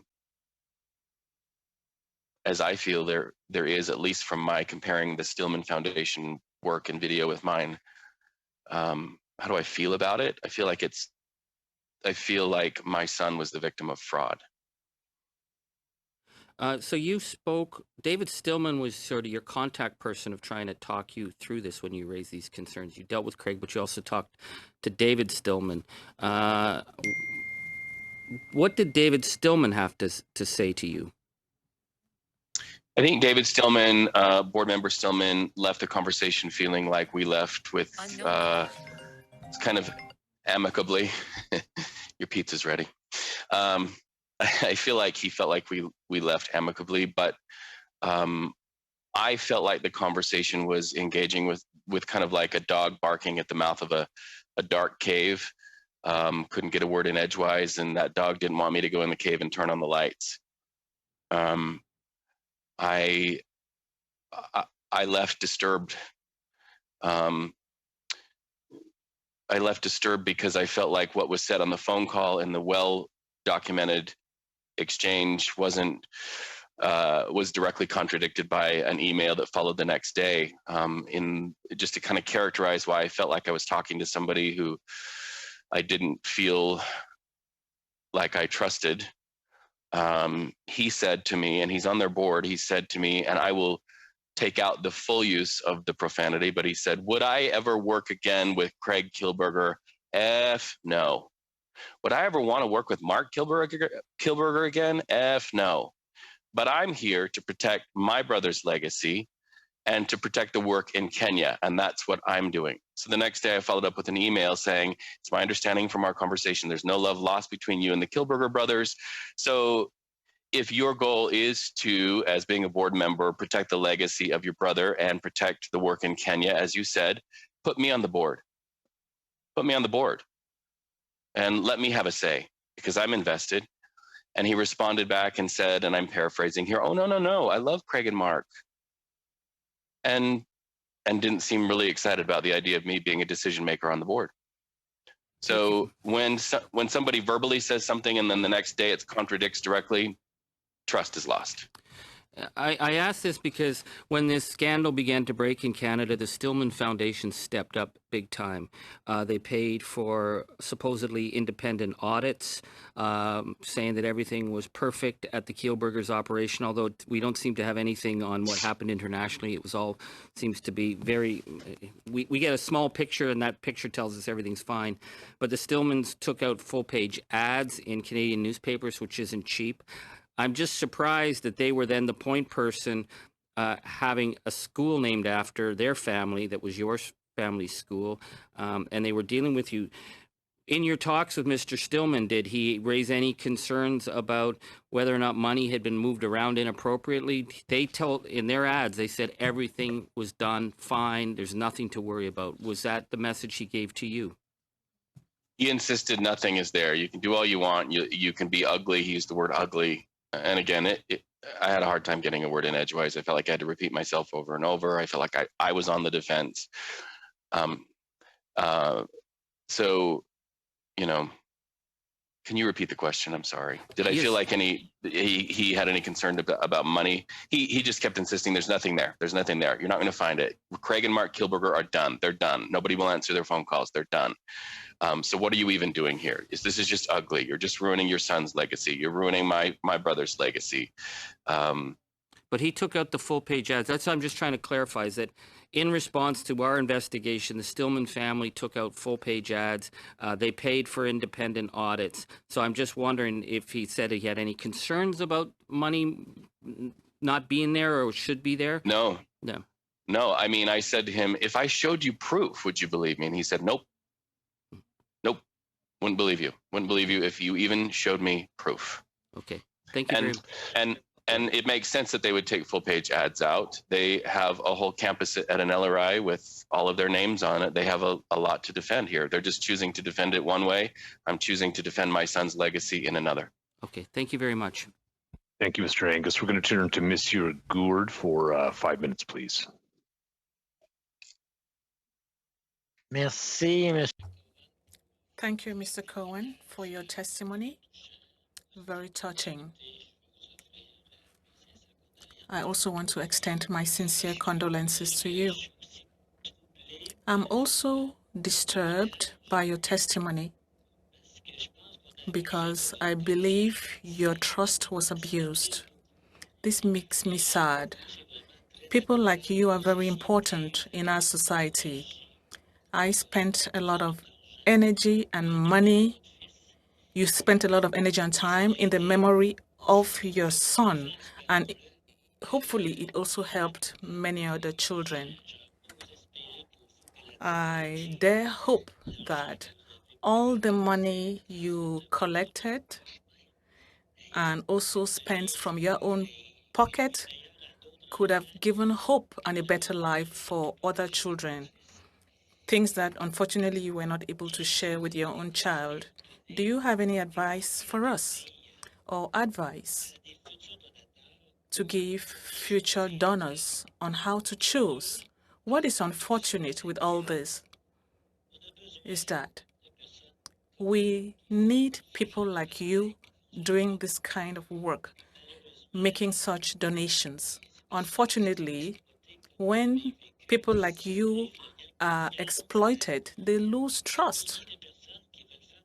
Many people who want to make donations, millions of people who want to donate to good causes, lose trust because they wonder whether their money will be used correctly. So maybe we would like some advice from you. Advice for people who still want to make such donations. You know, I don't feel like I have any advice that could be of use. I felt like I vetted the charity. I mean, when Craig Kilberger appears on the Oprah Winfrey Show, you feel like the charity's been vetted, right? When Craig Kilberger and Mark Kilberger and Roxanne are mixing with the Prime Minister of Canada to a royal in the UK, to the Dalai Lama and Malala, you feel like the charity is on the up and up, which is why I said in my opening statement, then all of these people should come forward and say it, right? So I don't have any advice. What I would say that going forward, I'm going to look at the needs of my neighbor across the street and next to me and in my community, because I see my neighbor every day and I can track what any generosity I extend does in my own community. I wish this hadn't happened to me, to where even vetting somebody through the cachet of Oprah Winfrey and all of the big names I mentioned is not a barrier enough to insulate from scrutiny and scandal. That's sad. Well, de ma part, j'ai pas. I don't have much else to say. I hope that this experience and the request you've made asking other people to come testify will be respected so that you can find some peace of mind in the future. Thank you. Merci. Mr. Sobera, we'll turn to you. Thank you, Mr. Gourde. Good afternoon, everyone. Welcome, Reed. Welcome this Friday afternoon. Thank you for availing yourself and joining us. I don't really consider myself to be philosophical in any sense of the way. I just try to be I'm just a grunt. I'm just a grit. I'm in hockey. There was a former ice hockey player named John Tonelli who was on the New York Islanders. He was just one of these grinders out, and kind of that was his success. You work hard, you play by the rules, and you know, you get some balls bounced for your way, and you do what you do in life, and you just be good. And I believe in karma and so forth, and just make your way in this world and do what you can and contribute in all levels. And I view life as being one long continuum, and you never know where it's going to go, not with breaks, but with a continuum. And we each all have a chosen path, and your path is, from what I've read today, has been very interesting. Obviously heartbreaking to a certain extent. Absolutely. I'm a parent of two young daughters. So, you know, I can only imagine. And so my heartfelt condolences to you and your family and what you've gone through. But I am also here to learn and learn about a witness like yourself comes to this committee. And I just really, you know, you got into charity or helping kids because you wanted to do this and this meant a lot to you. So I'm really going to ask you like a sort of a broad question. You know, where are you today? Where were you when you were doing these initiatives, and where do you want to go forward in helping kids? And I, you know, excuse me for making this so broad, but listening to the testimony, and I'll stop here and turn over the rest of the time to you. I just have a lot of questions, but I just want to ask one big broad question, and I'm going to turn the floor over to you. Thank you for coming, Reed. Where was I? It was near death, quite literally. Through the process of serving the amazing people of Kenya, and through the process of working to give my son a legacy, I found a modicum of healing, and it gave me rungs on a ladder to hang on to when I feel like I'm falling. Where I'd like to go,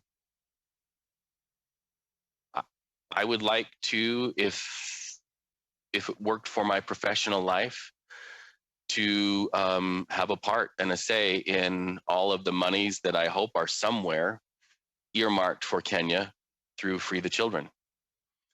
Like I asked, I would like to make sure that I'm a servant of that legacy once the house is cleaned and the money changers are thrown out of the temple, so to speak. Okay. Okay. Those comments are quite strong. When you were involved, how many children were being assisted in Kenya? If I can get just some of the details on some of the broad strokes, and was this your idea entirely to go to that specific country? If you can provide some details there, Reed. No, I mean it was a joint venture with the hearts that beat under my roof. But I only know what I saw on our trips to Kenya by way of numbers and how many children were served. And oftentimes those numbers and narratives were shaped by what Free the Children told us. So when I characterize it for you, no, what I say to you is what I was told. But I was told that in excess of 400 to 500 kids per campus benefited from an education, clean drinking water, alternative sources of income, places for their cattle to graze, et cetera. And that each campus served that. And then if this is going to be even tough for myself to even ask, in memory of your son Wesley, you took on your shoulders these initiatives plus many others. And how fulfilling was this for you to do? And obviously there's an air of, from what I sense, disappointment now. But obviously an air of that you want this to still go forward in terms of assisting other children, specifically in Kenya. Well, it was healing, and it was fulfilling, and it was life-changing, and it was so huge that now to feel like maybe the magnitude of what I advocated for and accomplished and did wasn't reflected in Kenya is just as devastating, right? So, think of those of you who are parents, what it was like to hold your child for the first time. How do you say how fulfilling that was? It just defies words.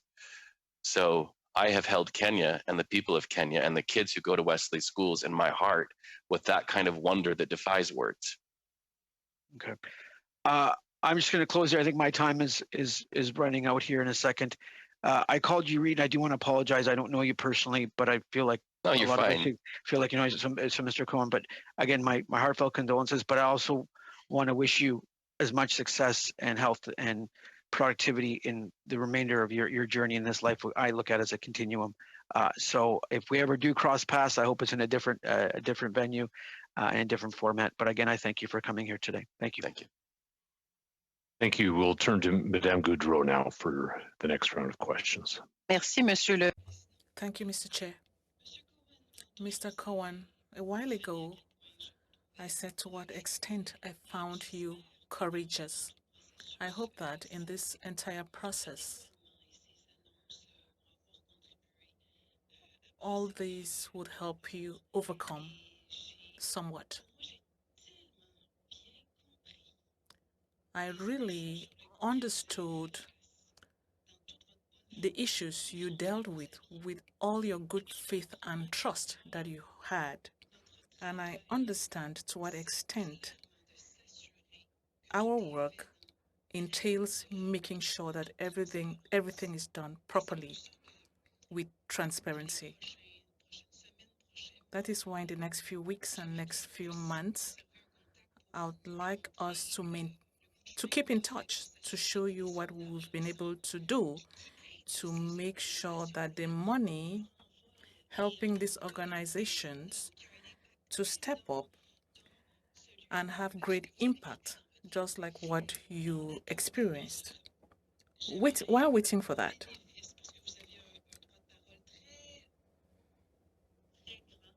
you have a very strong and important voice today. What would you like to share with people like you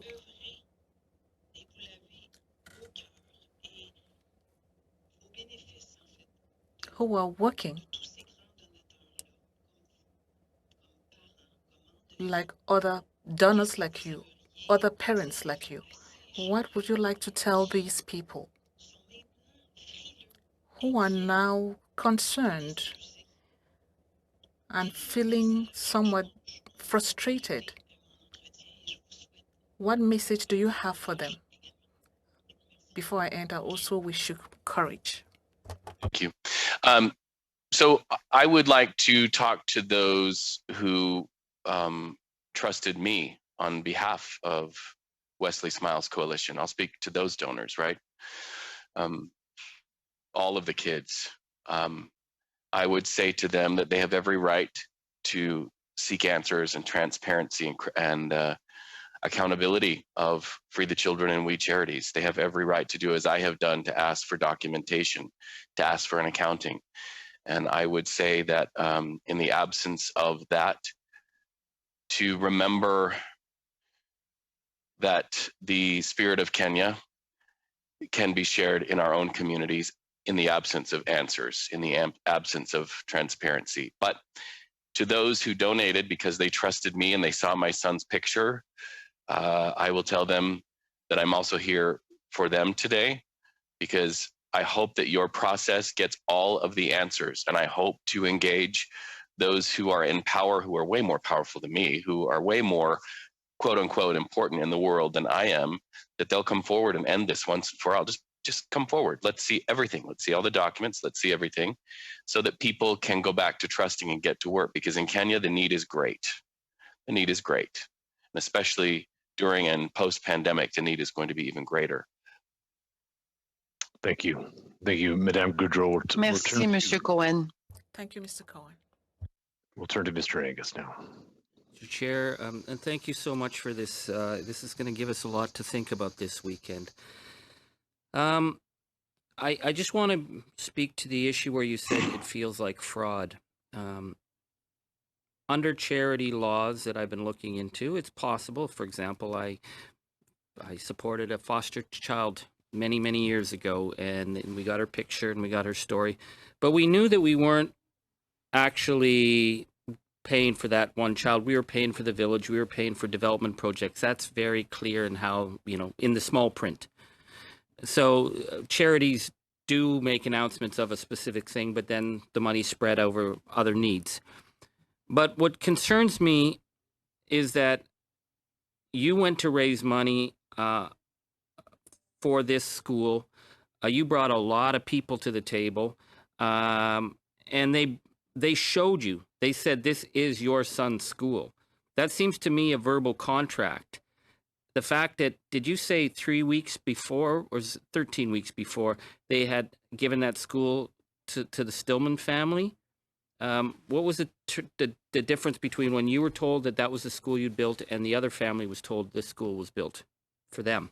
A couple of points. When Craig Kilberger came to Salt Lake, he told all of our donors during a well-televised fundraising that they would be building schools, and that for every $10,000 and $12,000 raised, a school would be built. Right? So they were told, this is what it costs to build a school, and you are going to build a school brick by brick. Yeah, it's part of their branding.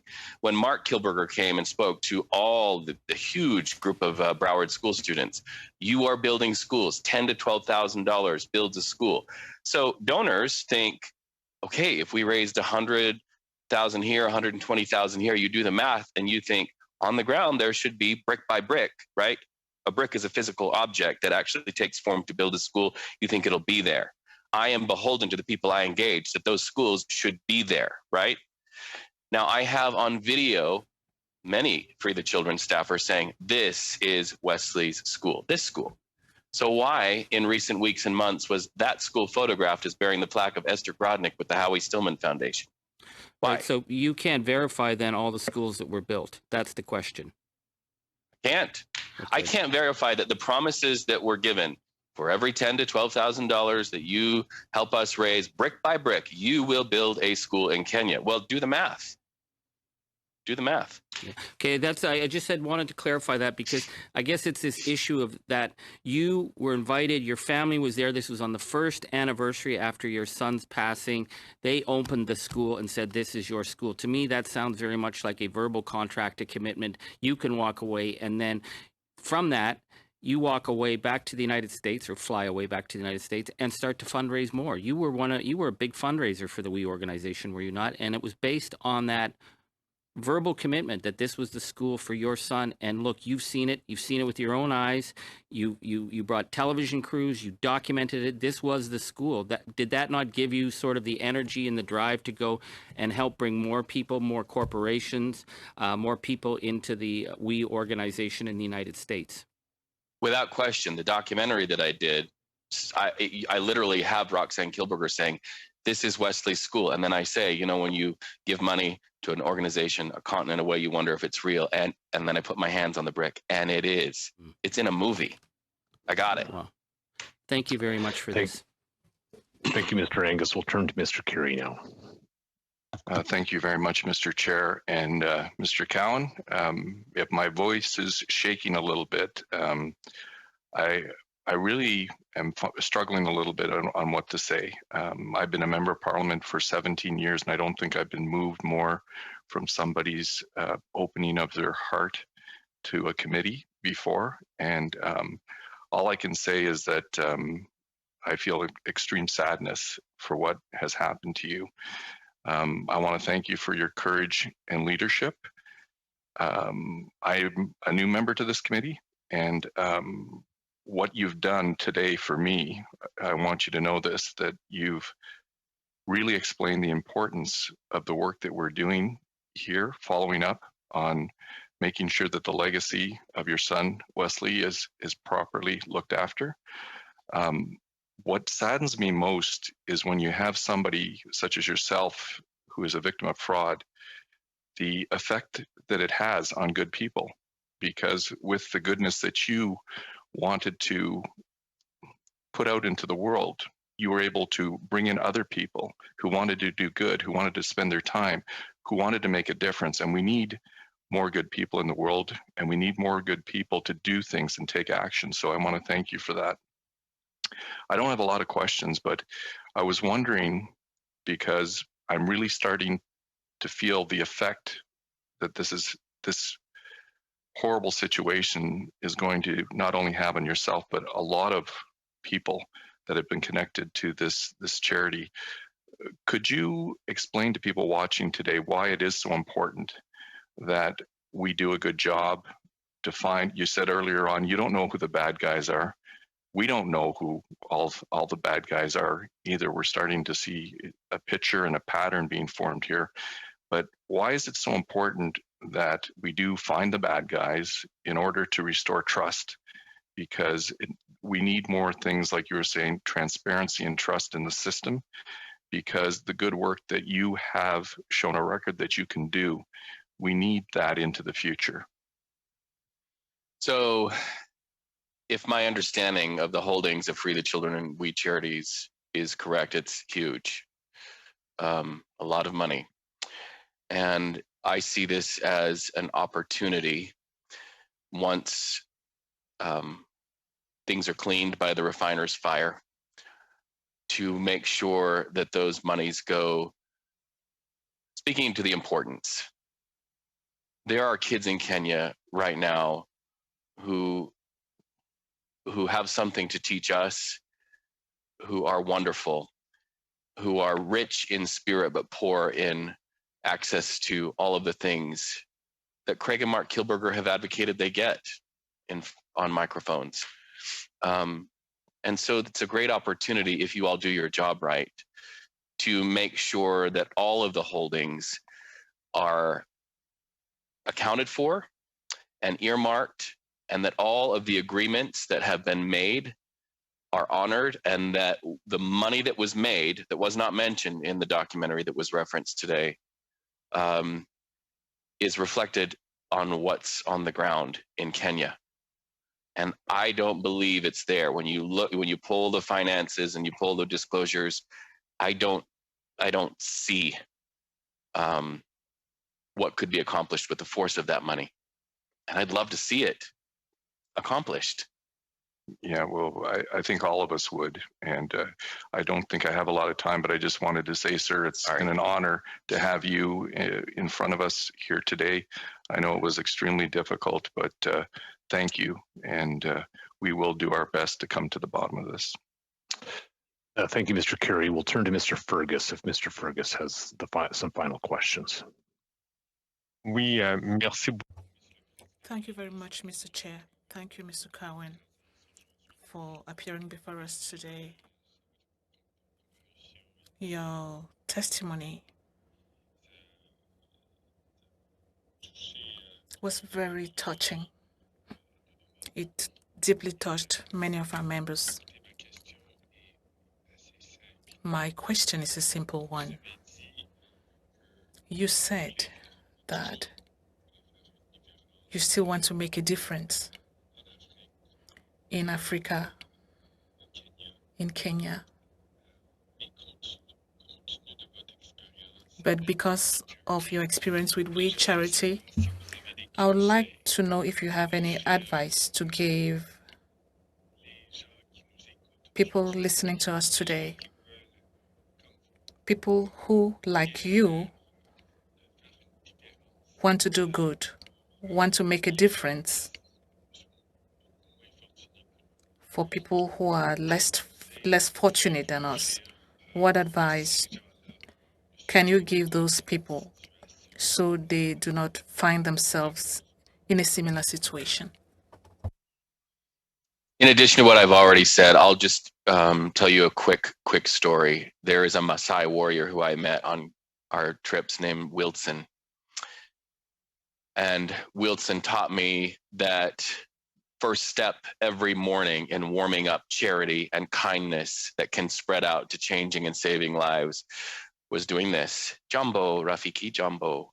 And I joked back with him, you know what we would call that, Wilson? The gym culture in the United States would call that your kindness calisthenics. So what advice would I have for my donors and all of the kids that you see in the We Day videos who are out and excited to do good for others, in the absence from answers while you all do your work to find out who the bad guys are, if they are bad guys, to not forget this, Jambo Rafiki, and to do your kindness calisthenics, because this translates to this, translates to this. And those out there who start here, go here, and then project it outward to the world can honor not only my son, but the beautiful kids who I have for years felt like his legacy served. Mr. Cowan. Mr. Cowan, I sincerely hope that the memory of your son can comfort you. No further questions, Mr. Chair. Thank you, Mr. Fergus. Mr. Cowan, thank you so much for coming to our committee today. I thank you for your testimony and your moving testimony that revealed your heart and betrayal. And so, as a father, I can only imagine the pain that you have endured and then continue to endure over the last number of weeks. On behalf of all of us, we thank you for your testimony. Colleagues, I will suspend the meeting now for just a couple of minutes. We'll thank our witness, Mr. Cowan. We'll let you leave, and then we will have just a couple of things that we need to discuss with regards to committee business. We'll suspend now. Meeting suspended.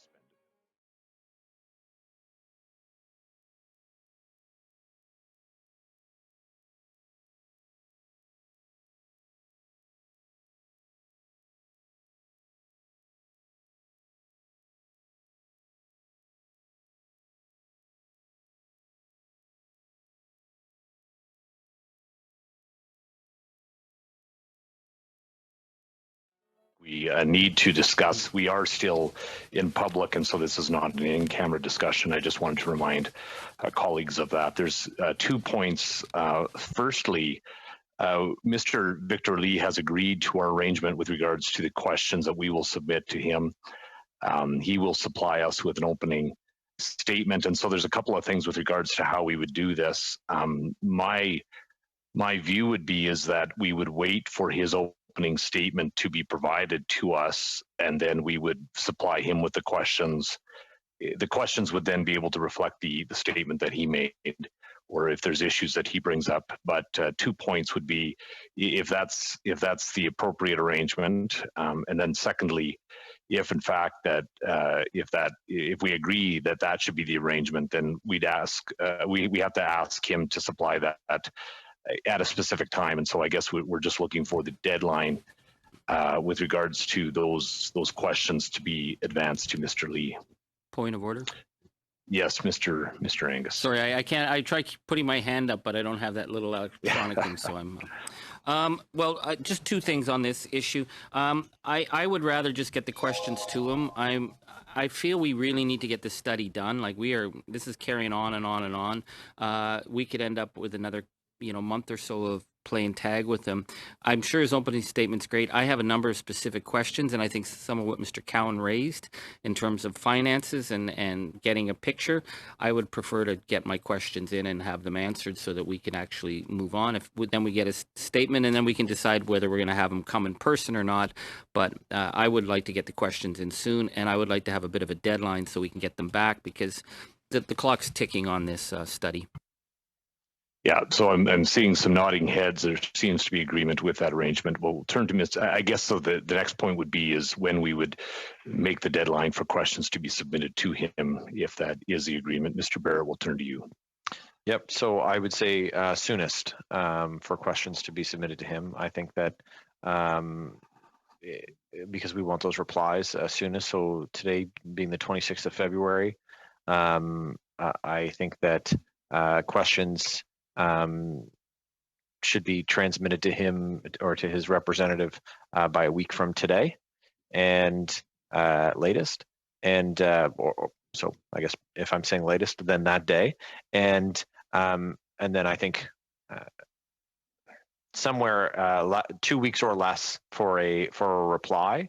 To Mr. Angus's point about the length of the study, we're going to hear from witnesses on the 8th, and so ideally we can wrap this up in March if possible. That way we'll have his replies before the end of March, and then we can make a determination if we do in fact need to hear from him in person in April, and perhaps we don't need to do that following his replies. Thank you. Madame Goudreau, we'll turn to you.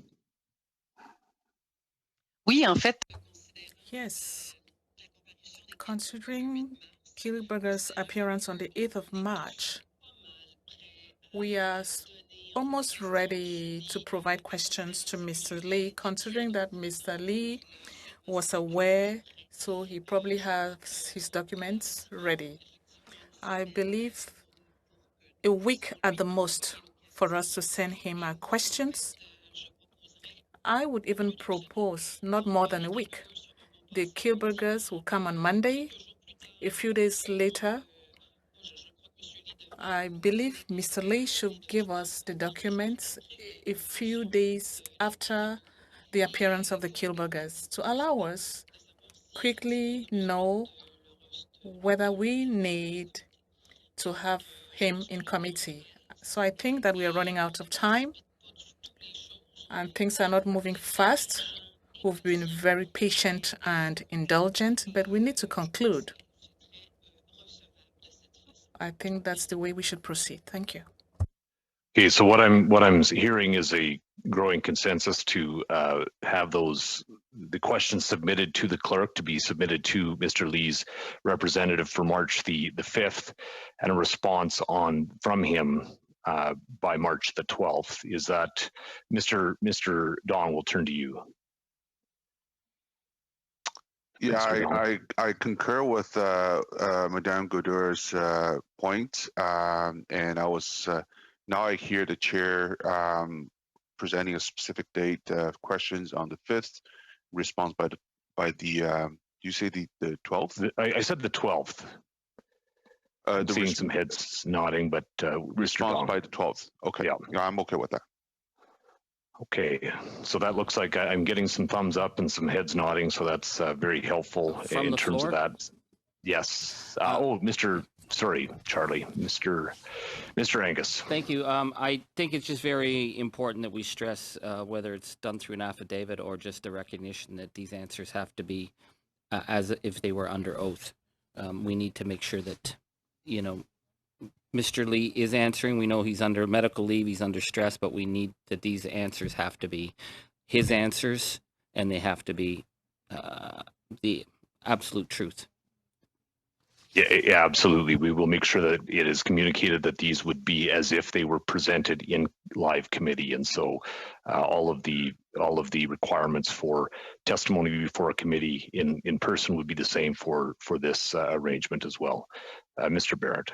And just on that point, Chair, you know, members not having the opportunity to ask for the witness to be sworn in, we're taking an extraordinary step in allowing this witness to provide written responses instead of attending committee after multiple invitations. And so I would ask if there was a consensus to explore, you know, through the clerk, what we could do and whether that is to have an affidavit sworn out. Or I'm not sure. Have an affidavit, or have it sworn out in front of his lawyer and have it stamped accordingly. He's working through counsel, but I do think that there needs to be the full force of it being under oath, because we're giving the gentleman, whereas all of our other witnesses have to provide answers off the cuff. These are going to be prepared answers with a week to respond instead of a second to provide a contemporaneous answer to questions that are being asked. So I do think that just beyond the regular step, I would say that we need to do something that is equal to asking them to swear an oath. We will look into that. I will task the clerk to work with me to see what arrangement could be established. But at least at the bare minimum, we will ensure that it is communicated that this is as if it would be before a parliamentary committee, and all of the requirements and the repercussions of not being truthful would be intact in the same way that one would when they are presenting before a committee in live person. Second of all, colleagues, we do have a question from the Kielburger's lawyer with regards to their testimony or their appearance that's upcoming. They have asked that we allow for them to bring an additional witness. Her name is Carol Mora, and she is director of We Villages in Kenya. She's the senior manager of Free the Children Kenya, and they are asking that she appears with them on March the 8th. I'm interested in your perspectives, colleagues, and would be interested in what your response would like, how you would like me to respond to that request. So, just Chair, does that mean that Mr. Spencer Elms, the director of many of their operations in Kenya, has not responded to?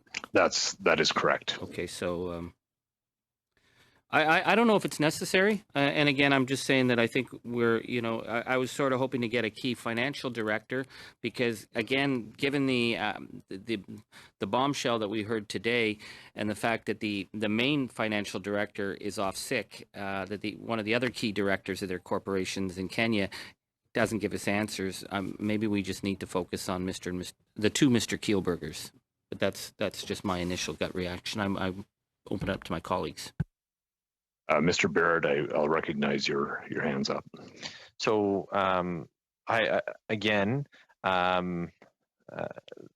we're providing maximum latitude to the witnesses, you know, appearing essentially at a date of their choosing many months after our initial request. We have requested, first a response from Mr. Spencer Elms, and we haven't heard that. And in lieu of that, we're being offered to hear from a witness on the same panel as them, who we haven't asked to hear from. And so I think that the committee expressed a specific desire to hear from certain people associated with this organization, including both Gentleman Kielburger, as well as Mr. Lee, Ms. Marquez, and Mr. Spencer Elms. And so this addition of another person, I just wonder if they can, if this other individual whom we have requested their appearance, if they can encourage their employee to make themselves available to at least do the courtesy of a response to the committee clerk, and perhaps a second panel can be convened with the two employees, so we can have the founders, and then we could have a panel with the individual that they suggest and the other individual whom hasn't seen fit to respond to a parliamentary committee, the clerk of a parliamentary committee that is asking for a response, which I take great exception to. Madame Goudreau, we'll turn to you. Moi, j'ai un souci. I have a concern. I've heard your comments. Are we minimizing the time we would like to spend with the Kielburgers for their testimony? I would like us to maintain the time estimate we initially reserved for the Kielburgers, and maybe we can add. That's my concern. So if we want to put everything together, I do not agree. If we want to add time so we have other witnesses, I totally agree. Okay, I see a consensus developing here. We'll turn to Mr. Dong now. And then me? Oh, and then Sorry Mr. Angus. Yeah. Sorry about that, Chair. Mr. Dong. Yeah, I think after today's testimony, I noticed that the testimony raised a lot of eyebrows and interest in what's really happening with the operation in Kenya. I think it would be fair to hear more testimony and giving different perspectives, I suppose, on what's happening there. But I also agree with Madame Goudreau's comment that this shouldn't be a tactic to minimize the chance of questioning the Kielburger brothers. So I would suggest to prescribe a specific time for the presentation from the staff that oversees the operation in Kenya. Mr. Angus. Thank you. I agree certainly totally with Madame Goudreau in order that we have the time with the Kielburgers so that we can get answers. I would go back to what Mr. Barrett suggested, if I understood him correctly, that if Mr. Spencer Elms is willing to testify, then we have the person that the Kielburgers have suggested testify, and they can testify together. I'd be very, very uncomfortable having their major director of their Kenyan operations not answer any questions, go to ground, and then someone else that we've never asked for, we've never heard of, is put forward and say, "Oh, talk to this person." I feel that it feels to me like we're being manipulated here. If they are not willing to have Mr. Spencer Elms, who's a key partner, who is the secretary of their schools, who's helps all their corporate structure, if he's not willing to testify, then I say thanks, but no thanks for anyone else. If he's willing to testify, then they can bring someone else with them. And I think we should be very clear that we're not going to be played here by them choosing who we get to hear from as witnesses. Mr. Erskine-Smith. Yeah, just to follow on that, I'm reasonably comfortable with the idea that if Spencer Elms comes, we can say, which was in the purview of the original sort of understanding of the study, that the new witness would go alongside Spencer Elms. I would say, though, if Spencer Elms is refused in some way and hasn't gone back to us, and I don't know what the status of all that is, that I personally have no issue with this witness providing a statement in advance, not taking any time at committee, and being alongside the Kielburgers for our committee, so long as there's an understanding that she does not answer, or whomever it is does not answer, unless called upon by one of us specifically to answer one of our questions. like I take no personal issue with that, as long as everyone's sort of on the same page here. They're not spending any time that would otherwise be spent by a member wanting to ask questions of the Keelburgers.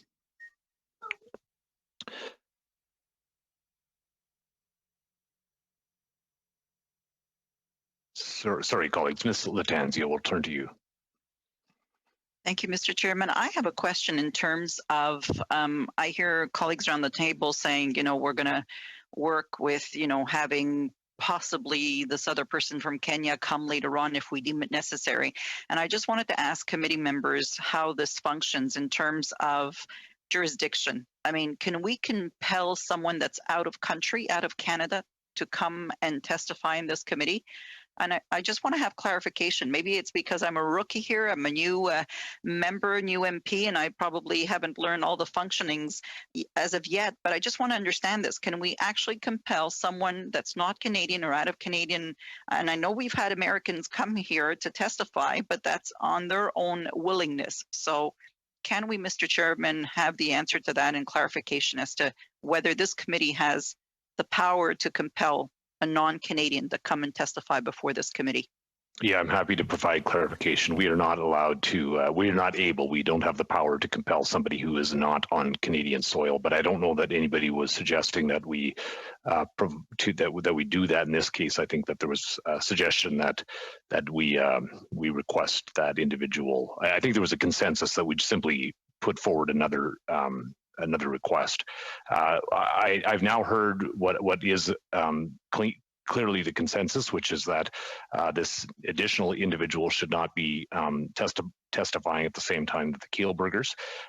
As it was suggested by Mr. Erskine Smith, if the member that they have suggested wanted to, you know, supply us with a brief, that would be something that would be extended to anybody who would want to supply something to our committee. And so she is well within her rights to do that. And so if that would be something, and if that satisfied committee members, then you know, she's well within her right to do that, and the Keelburgers can ask her to do that, and we will accept that as we would from anybody else. We'll leave it to committee members to determine additional witnesses, but I think what we got was a consensus that we wouldn't invite her for the meeting in which the Keelburgers would be testifying. And so thank you, colleagues. I think that covers everything that I needed to know for this meeting. And if there's nothing further, colleagues, I will adjourn the meeting. Thank you. Not seeing anything. Meeting adjourned.